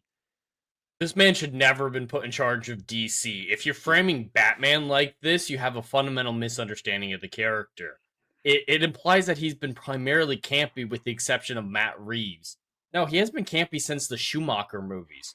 Schumacher and the 60s television are the two live-action examples of him being campy. Yes, Batman is the biggest character in the DC, which is a good reason to introduce him. That's the only reason you need. He's a member of the Trinity. If you can't fundamentally understand that and think, I need to fix him, you're not the head of the studio that is needed. Yeah. You need someone who understands why this is great, why it's beloved, and is just translating it into the new medium. You're a translator. You're not a fixer. Yeah. And that's why it's a statement like this, which is a lot of gobbledygook word salad here. I don't think James Gunn really understands the words he says. I think he just starts to talk and hope that he finds a beginning and an end to his thought. So he says all this stuff. And I'm not going to say that I'm not going to have a mega freak out here. I'm going to say I see this, and like Jed just said, if he says, I think I have a way in. Dre, how many Batman storylines are out there that haven't been done? Countless is the answer. Mm-hmm. Countless. You can go like even if he wants to. Well, I can't even recommend anything for him to touch because he'll ruin it. But let's just say he wanted to go like modern age Batman. And I'm not talking about New 52. Yeah, even if you want to touch New 52, if you want to touch the Court of Owls, you can actually try to do something like that. People like the Court of Owls. People like the Court of Owls. I like Court of Owls. I thought that joint was really done. I think it was one of the best things the New 52 had done by far. Court of Owls, really, really good stuff. If you want to even tackle that, that'd be fun. If you wanted to do a fun-ish Batman, I guess we can go to a story that focuses on a Mad Hatter. So we can, if you want to have some goofy antics that's involved, then you can have something of him having a little bit of fun while harassing Tetch. So you can do other things that's really, really cool that has not been done in live action. This dude is just a lazy crack smoker, plain and simple. And if you think that you have to fix Batman, you don't understand the franchise. You don't understand Batman. You don't understand DC. Well, wait a minute. This one about a guy who's friends with Tom King who broke Batman. Tom King, man. Oh God, he's such a disappointment to me. He's such a disappointment. It's insane. I'm just bringing it up because that's James Gunn's mentality. That Tom King thought Batman needed fixing. So James Gunn probably thinks Batman needed fixing. And I mean, rumor has it that the Batman Part 2, Matt Reeves' Batman, will be drawing on Hush for making a slight adaptation of Hush. Now, I don't personally know the full story of Hush. I know a little bit, but it is not a story I'm fully aware of. But I know the broad strokes of it. That would be that is in terms of modern Batman stories. That's a really well loved story. So that we hope Matt Reeves could do that. But there are also many Batman stories out there that can be adapted if you don't want to rehash stories. I mean, unfortunately, we have recency. I know it's already well over a decade. We've seen Ra's al Ghul, we've seen Scarecrow, we've seen Bane, we've seen Bane. We've seen Bane. We've seen, I mean, I just recently reviewed for chat, maybe watch his reviews. I'll re-upload it at some point. I've recently done Batman and Robin, the Schumacher, the last Schumacher one. It's time for Poison Ivy to come back. I mean, do a good Poison Ivy, and I mean, not a campy Poison Ivy like Uma Thurman's Poison Ivy. Do a good Poison Ivy, and you know what they need to stop doing with these Batman movies? Multiple villains. It needs to be a single villain, just one. Just have Batman focus on. I like these villains existing in the world, Arkham style, but yeah, focus on one as the antagonist. Batman can have enough problem with one villain. We don't need multiples. So unfortunately, a lot of the big ones have been done, but there are plenty of stories that can be pulled from, as I asked Dre, plenty out there can be pulled from and be adapted. To say I think I have a way in, that means you haven't done your research. That means you haven't read up on anything. There's not a whole lot of homework to do. Yeah. It's not a whole lot of homework. Yeah. It's not like we've had 100 Batman movies. No. There's plenty of content out there to be used. Yeah. He's just a schmuck that wants to put his greasy little hands on it and make something that it's not supposed to be. Yeah. Same old. He wants to do Wonder Woman. Wonder Woman, I think, is actually easier for me because there haven't been so many infinite portrayals of Wonder Woman. That's because Wonder Woman is not that exciting. She's not on the same level as Batman and Superman. Yeah. I mean, you want her as a part of the team because she adds to it, but on her own, I'm gonna be honest, I'm not excited to watch Wonder Woman on her own. I'm not, and most people probably aren't. Every single that are into Wonder Woman, like, of course, there's fans, obviously. Yeah. Oh yeah. But Wonder Woman is interesting because you're tapping into Greco-Roman mythology. That's what makes Wonder Woman interesting. Her rogues gallery is literally gods. So that's what makes all that stuff. Gods and Gorgons, right? Gorgons. Am I saying that right, Jed? I think it's Gorgons. Gorgon, yeah. Yeah. I don't know how they're portrayed in DC, but yeah, that's the pronunciation. Yeah. Yeah. Those are her rogues gallery. That's what makes her interesting. It's the villains that she has to face because they're part of actual mythological history. That's what makes her really, really cool. So in order for them to tackle a Wonder Woman story, once again, you have to know your mythological history. You cannot make up crap. That's not how that works. So yeah, so thinking that Wonder Woman's an easier undertaking is a mistake. Yeah, we don't want her Wonder Woman's not there to fight crime. Wonder Woman's there to fight fantastical things. And that's something that they don't get. And he says right here, every single Batman story has been told. That disqualifies that he just said the thing that we accused him of. He doesn't get it. Every single Batman story has not been told. Just because every single Batman villain hasn't appeared on screen. And when they have done it, yes, have they done some of them to death and they've over adapted it? Yes, but why don't we try something different? Why don't you try something different? Why don't you try Mad Hatter? Why don't you try why don't you try what's the clock guy's name? Something forgot his name. Clock King. Clock King, thank you. Why don't you try Clock King? I mean, yeah, is it big and flashy? No, but these are Batman Rose Gallery for a reason. Because you could make interesting stories. You could do stuff like that.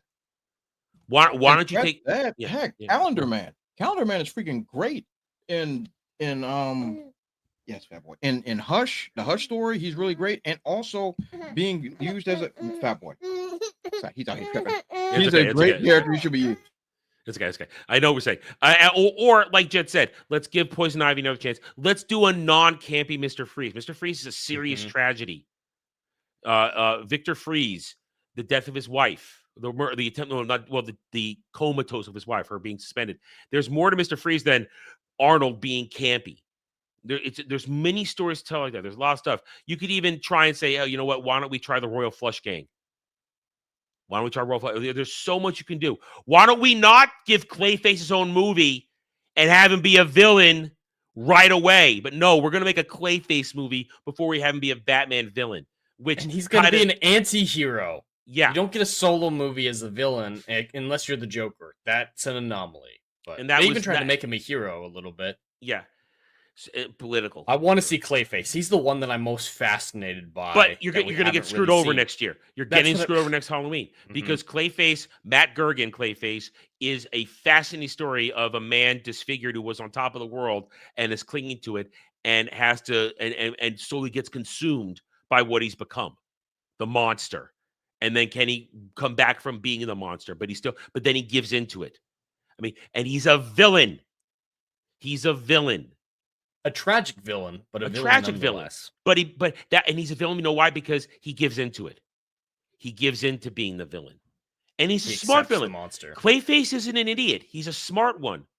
Perfect example is to go back in the Batman the Animated Series version where his introduction, he fakes his own death at the end and puts on a scene, and Batman realizes, you know what? He's probably not dead. He's still alive out there. So there are many stories to be told that haven't been told, but James Gunn has chosen to tell the stories the wrong way.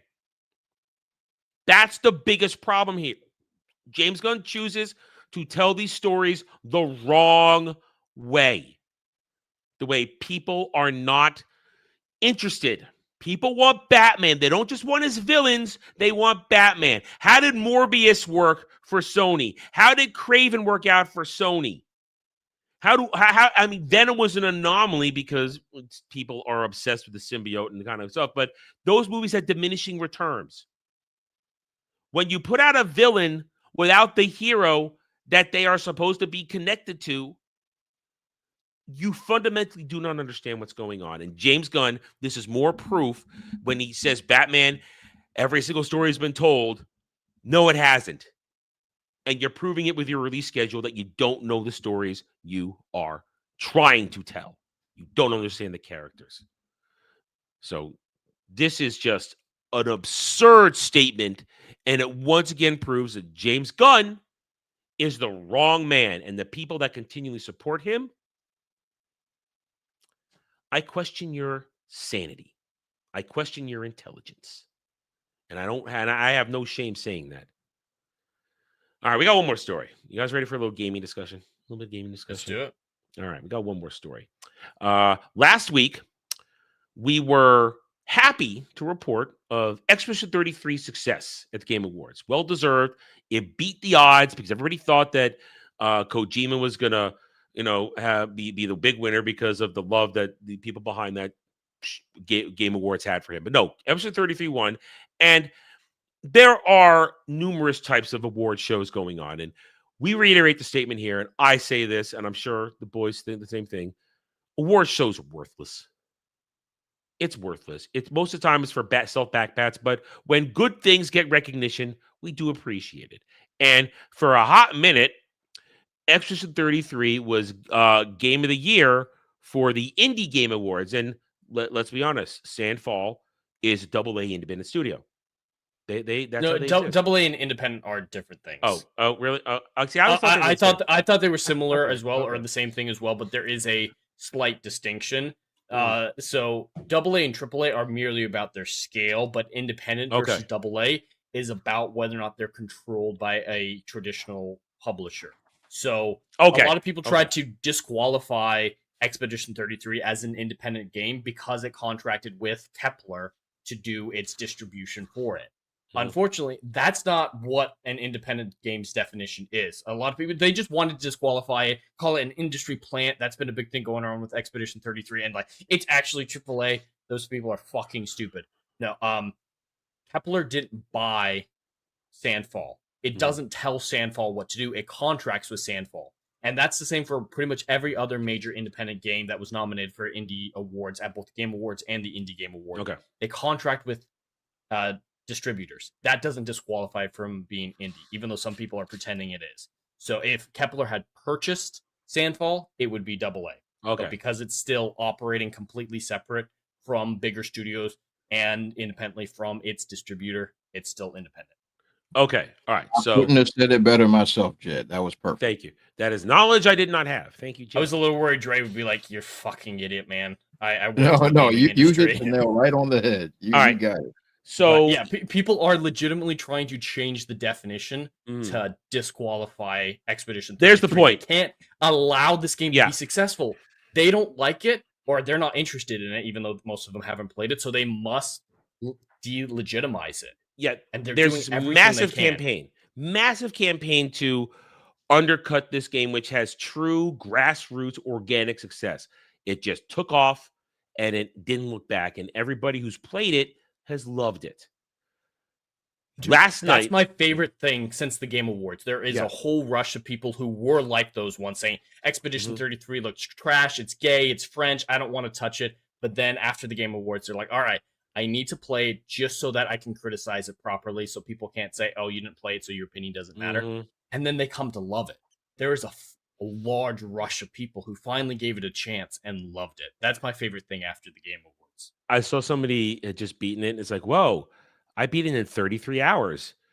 And they showed it. And I thought, wow, you must have played it on easy mode and didn't do anything to get it to complete that story in 33 hours. Because I spent over 150 hours on that game. Oh yeah, I'm about 150 as well. Probably over that with the thank you DLC. Yeah, But, I haven't done the DLC yet, but I did. I a lot of it was grinding and searching for things on my own before I finished it. I tried to find every little journal there was out there. I only missed 4. There was only 4 out there I didn't I find. got them all. It takes a little while. I don't know if you knew this. The thank you DLC though, it came out 33 weeks after the original game release.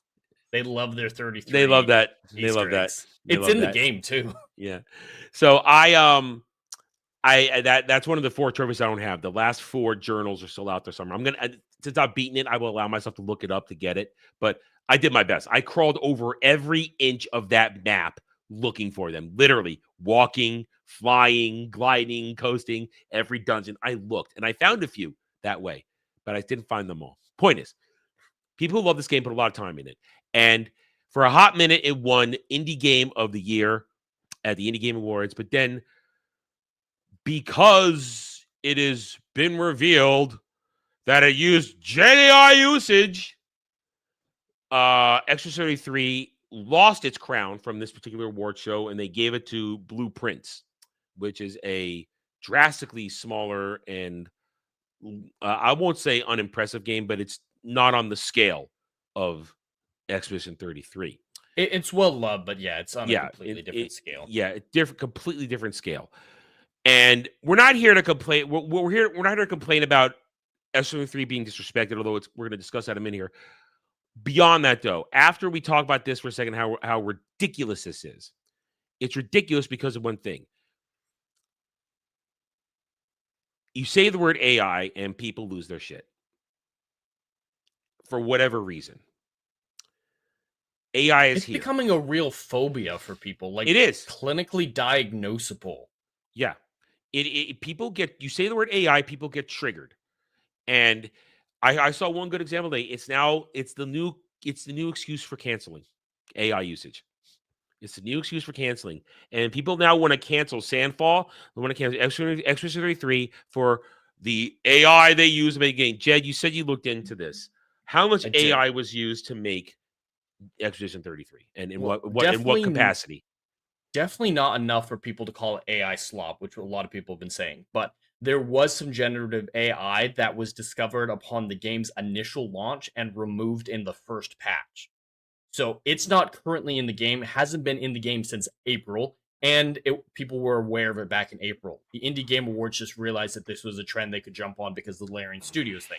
Mm-hmm. But the generative AI in Expedition 33, there is a lamppost in Old Lumiere with an old newspaper, like a bunch of newspapers is pinned to it. And if you look very closely, you can tell one of those newspapers has an AI-generated broken Eiffel Tower on it. Oh, and no. It was stand-in. It's a small little texture that they admitted, hey, this was just a stand-in until we could get the real artwork done, and we just forgot about it. It's such a small detail, we forgot about it, and then patch 1 took it out. It's just, it didn't replace real artists, just like the Larian Studio things, which was just pre-concept art, not replacing artists. Artists were using it themselves for pre-concept art. This isn't in the final product. This was an oversight and a minor detail. It doesn't suddenly make the whole game AI trash. It doesn't suddenly mean it has no value. It doesn't mean the robots made it, the clankers made Expedition 33. No, it means that there was a background texture that you have to basically use photo mode to really see. There wasn't photo mode at the time, but it's so hard to fucking see. That was patched out as soon as Sandfall heard about it. It was an oversight, not malicious or lazy. It's fucking retarded. And here's the thing. Now, those of us on this show, we have talked about AI plenty of times, and I think it's fair to say, as a group here, we view AI and its emergence as a tool. Absolutely. A tool that is very easily abused, but it's a tool. And it's neutral in and of itself. Yes, and if it's a tool that helps something get done faster with some quality, and then you go back and you polish it and you put the human touch on it, I don't see anything wrong with that. Not at all. AI did not write this game. AI did not design this game. Humans still did it. And even if the humans for a minute used the AI, it still required the human touch, and the human could still reject it and push it aside and try again. It was not handed over to, as people say now, the clankers to make this game. And in general now, I want to now just, and this is ridiculous. Just put a final stamp on this. This is ridiculous. As Jed just said a minute ago, this is nothing but an excuse to jump on the "we hate this game" bandwagon for no reason, because it's done better than all their special, we'll just say, ideologically, politically motivated games that are either ignored or done shit or fallen off like Yote. It's getting attacks from both ends of the spectrum, with people like, hey, it's not AAA. Oh, my AAA goddess didn't win with the Ghost of Yote and stuff like that. Yeah. But it's also things on the other end of the spectrum, even in our sphere, where our sphere, I don't know the right way to put it. We're not niche, but we have a niche mindset where if it's mainstream, it's bad. So a lot of these people are saying Expedition 33 is popular, it's winning these awards, therefore it must be bad. If it's not niche, if it's not loved by a small group of people, specifically them, it must not have real value. It must be woke. A lot of people made political accusations against Expedition 33 because there's one male in the playable cast at one time. No, actually, which is just yeah. Minoko. I wouldn't count. Yeah, I thought Minoko was a dude. You know, he's a dude. Yeah, I mean he's a male, but they reproduce it. They reproduce differently than mating in males and females. Right. Yeah, the gesturals are very different. But generally there was accusations like, oh, it's so many women. Oh, it's one man being led around by a bunch of women. And it's just a lot of people came into viewing this game from disingenuous perspectives from across the board. Whatever their prejudices were going in, there's a million prejudices that were looked at this game that disqualified it from their minds as having any value. It took people like you and me. I had nothing to draw me towards this game. I'm not a fan of Final Fantasy. Yeah. I'm not a fan of turn-based. I'm not a fan of the French. I'm not a fan of really anything about this game. Who is? But then I played it. I gave it a chance because people I trust, like Adam, were saying this is actually really good. So I gave it a chance and realized how incredible it was. My prejudice wasn't ingrained in me. It was just, it was more dismissal than it was anything else. But these people, they've decided that it doesn't fit what they think a good game should be. Therefore, they must annihilate it. It's the same thing with the stands of Superman and everything like that. These people, whoever they are, they attach their personalities, their beings into their opinions on pop culture. And they have to rewrite reality to justify their decisions, justify what they've attached themselves to. It's an immature and unhealthy perspective. I can't disagree with anything you said, because I see that not only in this, but in many other things that unfortunately our sphere deals with. One thing you can say about our sphere, we are not a hive mind. We are not a monolith. We have a lot of different opinions, and there's plenty of stuff I and the guys can, back this up. I'm not long saying this, that I disagree with that goes on in our sphere. I disagree with a lot of stuff, a lot of behavior, a lot of opinions. But because I don't want to start drama and because it's just my thoughts, I'm not going to run around screaming my head off. Now, I will happily challenge somebody to debate, I mean, if somebody hated Episode 33 and talked the way you just explained they do, I'll have said, okay, all right, you come at me with why you think it's bad. And as someone who, as I just said, put 150 hours into this game, you know, I'll tell you why it's good, because I have the actual experience with it. But it's unhealthy that way. And listen, do I operate completely unbiased on things? Of course I don't. I never claim to. Who does? I have, my biases are very visible at times. And you know what I do? I state my bias out front. I let you know, if I'm going to be biased, I'm coming at this bias. Just like I did when we talked about Muppet Christmas Carol yesterday. I made my bias plain and simple, clear up front. But with this, I mean, Dre, this is the unreasonable attacks on this. As someone who's been on both sides of making games, playing games, this is it's unreasonable to behave like this. Yeah, this is basically creating your own boogeyman in order to justify a bad take. The idea that okay, first of all, it's disingenuous because what they're trying to insinuate, as you mentioned earlier, that AI wrote this game. That's the narrative that they're trying to push. Yes, this AI is being used in every game. Let's tell the truth and shame the devil. It's been around for a while, hasn't it? It's been around for longer than people know. Yes, far longer than anybody knows. It's just now that AI is mainstream and it's, you know, quite frankly, taking people's jobs. Accessible. That's and reality. accessible to a lot of people now too. And it is the new demon baby. That's just the way it is. But AI in this game could have been something as simple as a code that was inputted to make the trees move. It could be as simple as that someone else did not have to program that AI, whatever prerequisite that's in there. And people have to understand that all AI isn't this smart, super genius thing. Some AI is literally just a repetitive program that's put in that I don't have to click on or off on. It's there to NPCs manage. have been called AI for a long time. It's there to. It's an AI in these things are there to manage stuff in the game that doesn't need the human to management. Like you just said, an environmental behavior. Exactly. The AI manages that. So now we're programming and making sure this aspect where it's there. The AI can make the trees move in the breeze. It doesn't need us to do that. Exactly. And it's been doing that forever. And knowing from what I know about everybody's excitement with this game, everybody that plays this game has loved this game, and the little bit of research that I've done on the studio, they're essentially basically what we used to call them as simple as mom and pop shop. They're a mom and pop shop gaming studio. The idea that they have this massive power like IBM behind them or something ridiculous like that is a fallacy. And the idea that they're trying to spin that like, oh, you shouldn't be in the Indie Awards and blah. It's literally the wrong type of gatekeeping. Just you're a hater, and look, and that's okay, man. Just acknowledge you a hater, like hate, but be honest about it. And the success of this game is insurmountable, especially even at the VGAs, which has been slop for the last decade.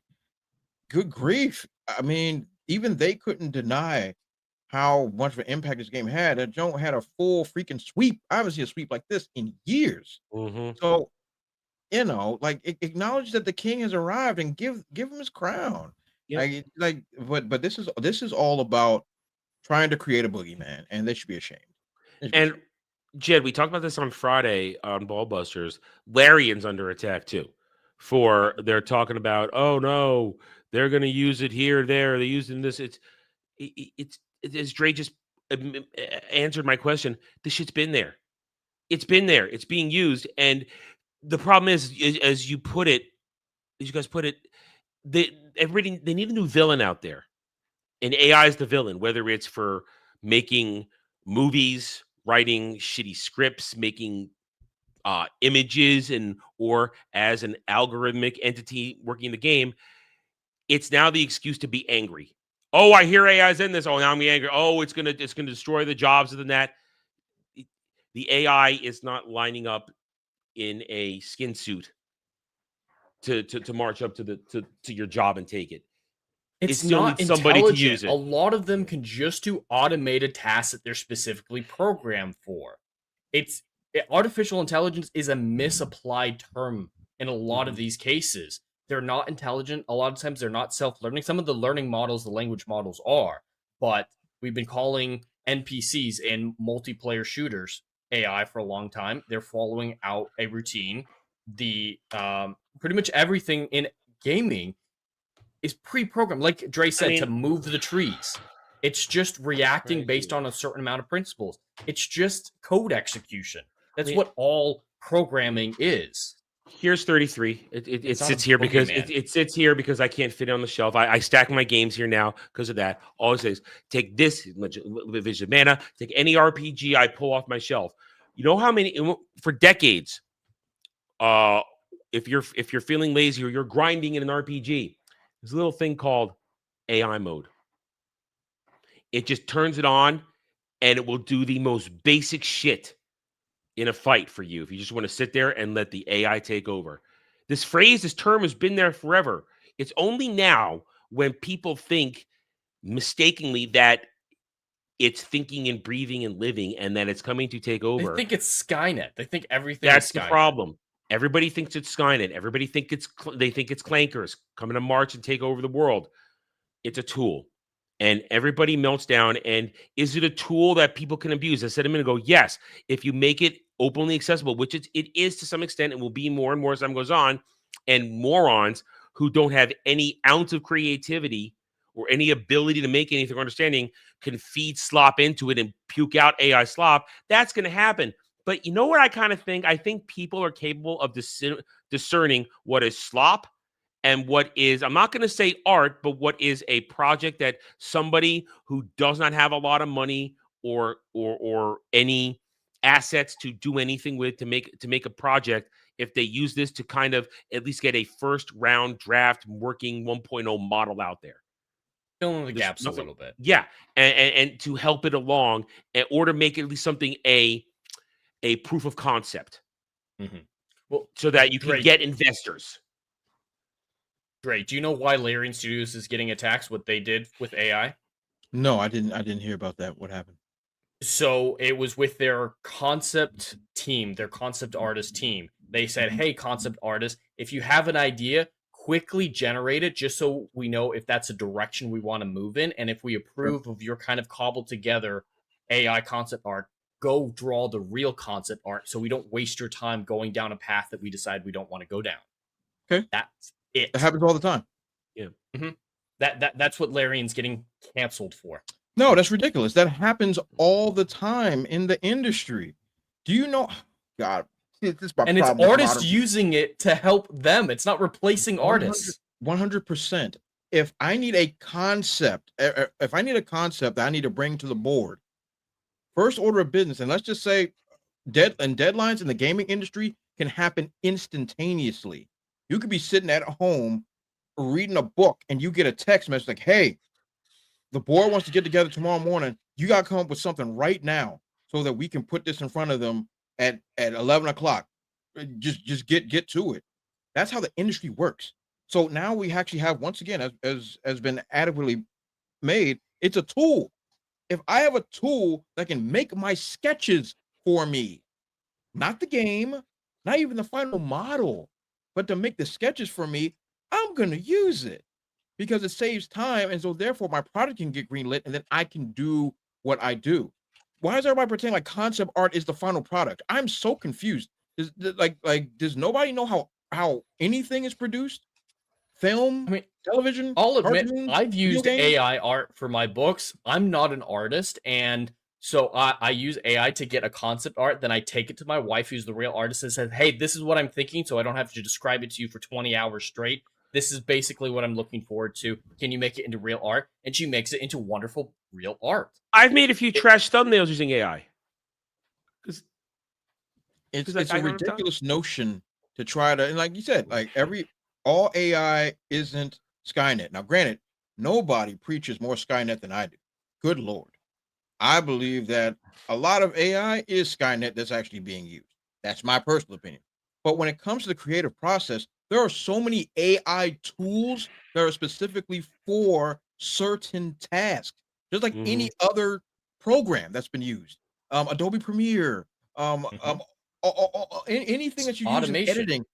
there's an AI and or codes that connect with each other that you can manipulate, that you have control over. Like when something forms in front of you, when you type in something, even when you use something like AutoCAD from back in the day, that is AI. That is how that Just works. sophisticated if-then coding. Exactly, Yeah. 100%. But now everybody thinks everything is Skynet. Now, granted, if the government's using it, yes, it is Skynet. But if I'm sitting there trying to make a picture of a freaking action figure before I pitch it to Hasbro, that's not the one that's taking over the world. Mhm. Okay, that's not the one. That one is just trying to make toys. Like the people trying to make it out to this boogeyman, you should be ashamed of yourself. And then trying to use that as a precedent to disqualify To art, cancel is something. ludicrous. That's It's good. ludicrous. I mean, my problem, the AI I have a problem with is the one that should not be used as a tool all on its own. Perfect example, YouTube. YouTube uses way too much AI right now to scan the algorithm, to actually manipulate the algorithm, where you need that human touch. You need to know that, oh, this didn't break TOS, or maybe you shouldn't be pushing these things that people don't really care about, but you program the AI to push hip and hot topics on people instead of ignoring smaller channels. Because the YouTube algorithm AI, the way it works, it crushes smaller channels. It does. Yeah. We are living proof right here on this panel. We fight every day. We scratch, we claw for an inch of algorithmic traction. And the AIs that govern the algorithm don't help us. And when you have a problem, there's no human being. There's only the AI bots at YouTube to talk to. So there is a problem out there. But let's focus where the problems are and where they aren't. They are not in gaming. They are at corpos using it to manage people, where you still need a human presence to communicate and understand what's going on. Or let's just say in Hollywood, where maybe don't make AI slop videos. Maybe still use the human touch and actual traditional practical special effects to do this stuff. And if you're going to do it, leave it to something that isn't real. And then when you do that in a video game, well, you kind of need it to get things done, because crunch is real. We saw the retarded story, and the goddamn Simpsons stands are praising it, where you heard that Naughty Dog is having mandatory crunch to finish Intergalactic Heretic in time. Oh, it's okay, whatever they're doing, because Naughty Dog makes great games. Everyone they make is a banger. Come to the Simpsons stands. What the fuck do you think they're using right now to make that crunch happen? What do you think they're using, Simpson stands of Naughty Dog, that can do no wrong? They're probably using some AI tools to make that shit go faster. But if it's your favorite thing, it's fine. But if it's the thing you hate, Attribution 33, which puts every Naughty Dog game for the past 5 years to shame, and Ubisoft too, oh, well, then we got a problem. Oh, we got to hate it. Or Larian, who literally just wants to make games people want to play. Yeah, they put bear fucking in it, but at least it's voluntary. It's wholly voluntary. Yeah, bear fucking. You can't argue that Baldur's Gate 3 is also, because it won its fair share of awards in its run a couple years ago.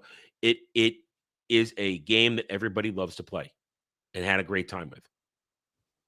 I think this shit's overblown. I think that every time AI comes up, too many people lose their shit, but whatever topic it's in, and it's exhausting. Because I don't really want to talk about it, because I haven't seen anything yet that has told me, oh no, the world is ending. I just haven't. And when you use it to basically attack something that you just don't like, because I guarantee, like you guys said, the Indie Awards, they just wanted to get Attribution 33 off of it because it offended them somehow. Because there's a meme running around out there saying that they tricked the diversity people that look out for this stuff by having having so much diversity in the prologue, and then everybody except for the three white people and the Japanese girl die.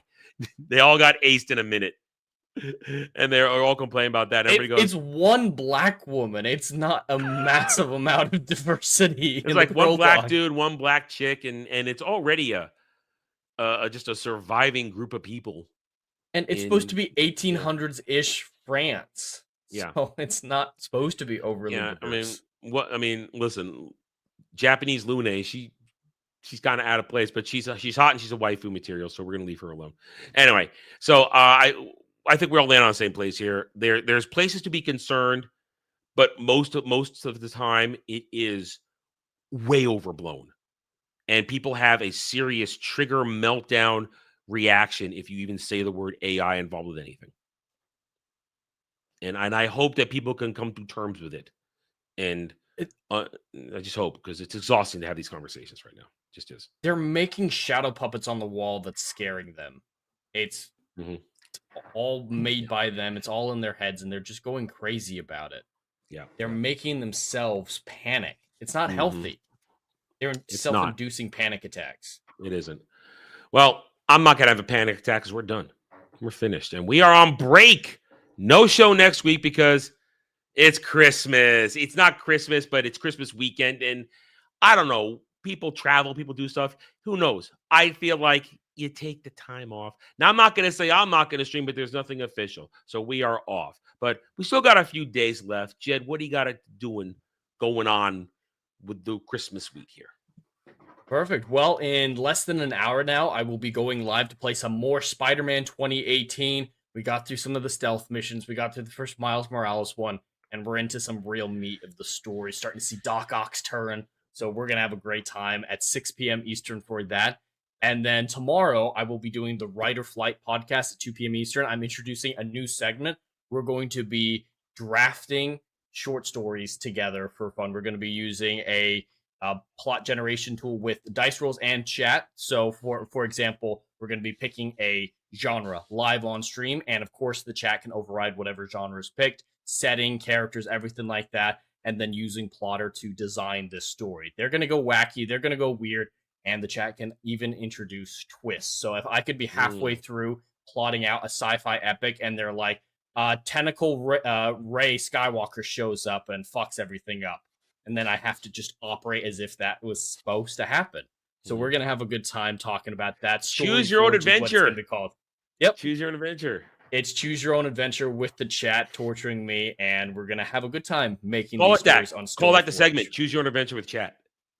Choose your own adventure. I think about Storyforge, but I need it to fit on the title. Okay, but I think I'll call it Storyforge Choose Your Own Adventure when I'm actually saying it. Yeah, but so that's fun. I hope you guys check that out. I think we're gonna have a lot of fun with that, and yeah, we're gonna make some wild stories. And there's even going to be an option for extending them into actual short stories that I'll write, get artwork for, and provide for members.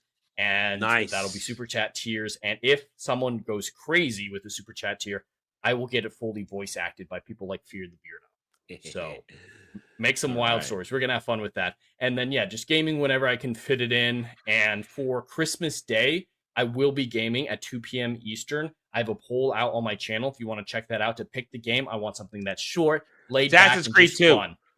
Assassin's Creed 2. That is one of the options. That's what I voted That's one for. That is it? Well, if you guys want to go over to that poll, it's currently available in my community tab. Arkham Asylum, Assassin's Creed 2 has 0 votes right now. Tomb Raider 2013 and The Last of Us are the ones I have on there. I'll be able to blast through those in 1, maybe 2 sessions. So just light, laid back, fun entertainment for people who have a little free time on Christmas Day for one reason or another. And then we're not doing drive-in. We're not doing roundtable. Oh, tomorrow night at 11:30 p.m. Eastern, we're going to be talking about the finale of the war between the land and sea. We were lied to. There's only one more. There's only one more. Only one more. Hey, it's a good lie. I've never been more glad to have been lied to, because that is painful. Okay, Dre, what you got before the holidays? Well, hopefully I'll be able to take a few days off and maybe actually have some fun. Might be able to play me some oh my god, Marvel Covenant. That'll be fine. And hopefully I'll be able to record some stuff finally, and might be able to put it on the gaming channel. I want to do a full playthrough using Venom. That should be a whole mess load of fun. So hopefully I'll be able to do that this coming week. Hopefully take a few days off from work and be able to just kick back and do that. So that would be fine, and that will be on the DeBrute Plays YouTube channel. I'll be definitely posting that if I actually get the time to actually do that, and that would be fantastic. So definitely check out all the stuff I have going on the Brutal Playing Comics channel and the DeBrute Plays channel. And of course, check out my website, bpcomics.io. to see all my voice work and comic stuff and all the other stuff that I'm working on as well. And follow me on X Twitter at TheBruce00. Excellent. As for me, I'm essentially done for the day. I will be recording Wormhole Watch with Brad and the boys. That comes up on Brad's channel, edited every Wednesday. We are into Deep Space Nine Season 3. It's so good. Then as for the rest of the week, right now, though, rest of the week, we'll proceed as mostly normal. Monday through Wednesday, we've got Daily Dive. Tomorrow night, we've got Who Cares Reviews. Even though I have to go out tomorrow morning and take my car back to the mechanic to get it fixed, ouch, I will be back because they have a shuttle. They can bring me right back. So I will be here, regular show tomorrow. But as Jed said, we have no regularly scheduled stuff. Therefore, if you go to my post tab on my page right now, I've got a poll up right now. It'll be up until Wednesday. You guys can vote. Should I do a gaming stream on Christmas Day? If we do, I'm like, Jed, I'm not giving you a choice because I have this game ready to go. We will be doing Dragon Quest III HD 2D remake, the beginning of the Erdrick saga chronologically. Even though it's 3, it is chronologically number 1. And they want you to start this way because you get bonuses when you get to 1 and 2. So we'll be playing that if you guys want to. I'm not sure when during the day because of certain family obligations, but we will play it maybe once or twice in the day. Who knows? Maybe a little bit in the afternoon, maybe later on at night. We'll see how it goes. So go ahead and vote there right now. Vote will remain up through Wednesday, and I will tally those results or announce those results then. Rest of the week, as I said, we got Daily Dive, 1 p.m. Eastern, Monday through Wednesday. Possible game stream Thursday. Friday, we're back to normal. And the Be Merry, Be Grinch will be over by then. So Ballbusters next Friday. I'm going to make Dermy cry. What happened? It up for him. What happened on Friday was by the chat was a crime against me. They caused some terror. So it's Ballbusters should be interesting next Friday. I have nothing planned. It'll be opportunity harassment. We'll just say I'm not going to plan anything particular. I'm just going to take what the Lord gives me that day. Other than that, we are off next weekend. So if we don't see any of you guys before then, have a Merry Christmas, everybody. And we'll be back after the new year. So have a happy new year as well. Be safe, be smart. Don't do anything stupid. And just remember, this is that time of year. Just be a little nicer. Or in my case, I'll get paid to be mean. Either way, thank you, everybody. We'll see you in the new year. Until then, take it easy.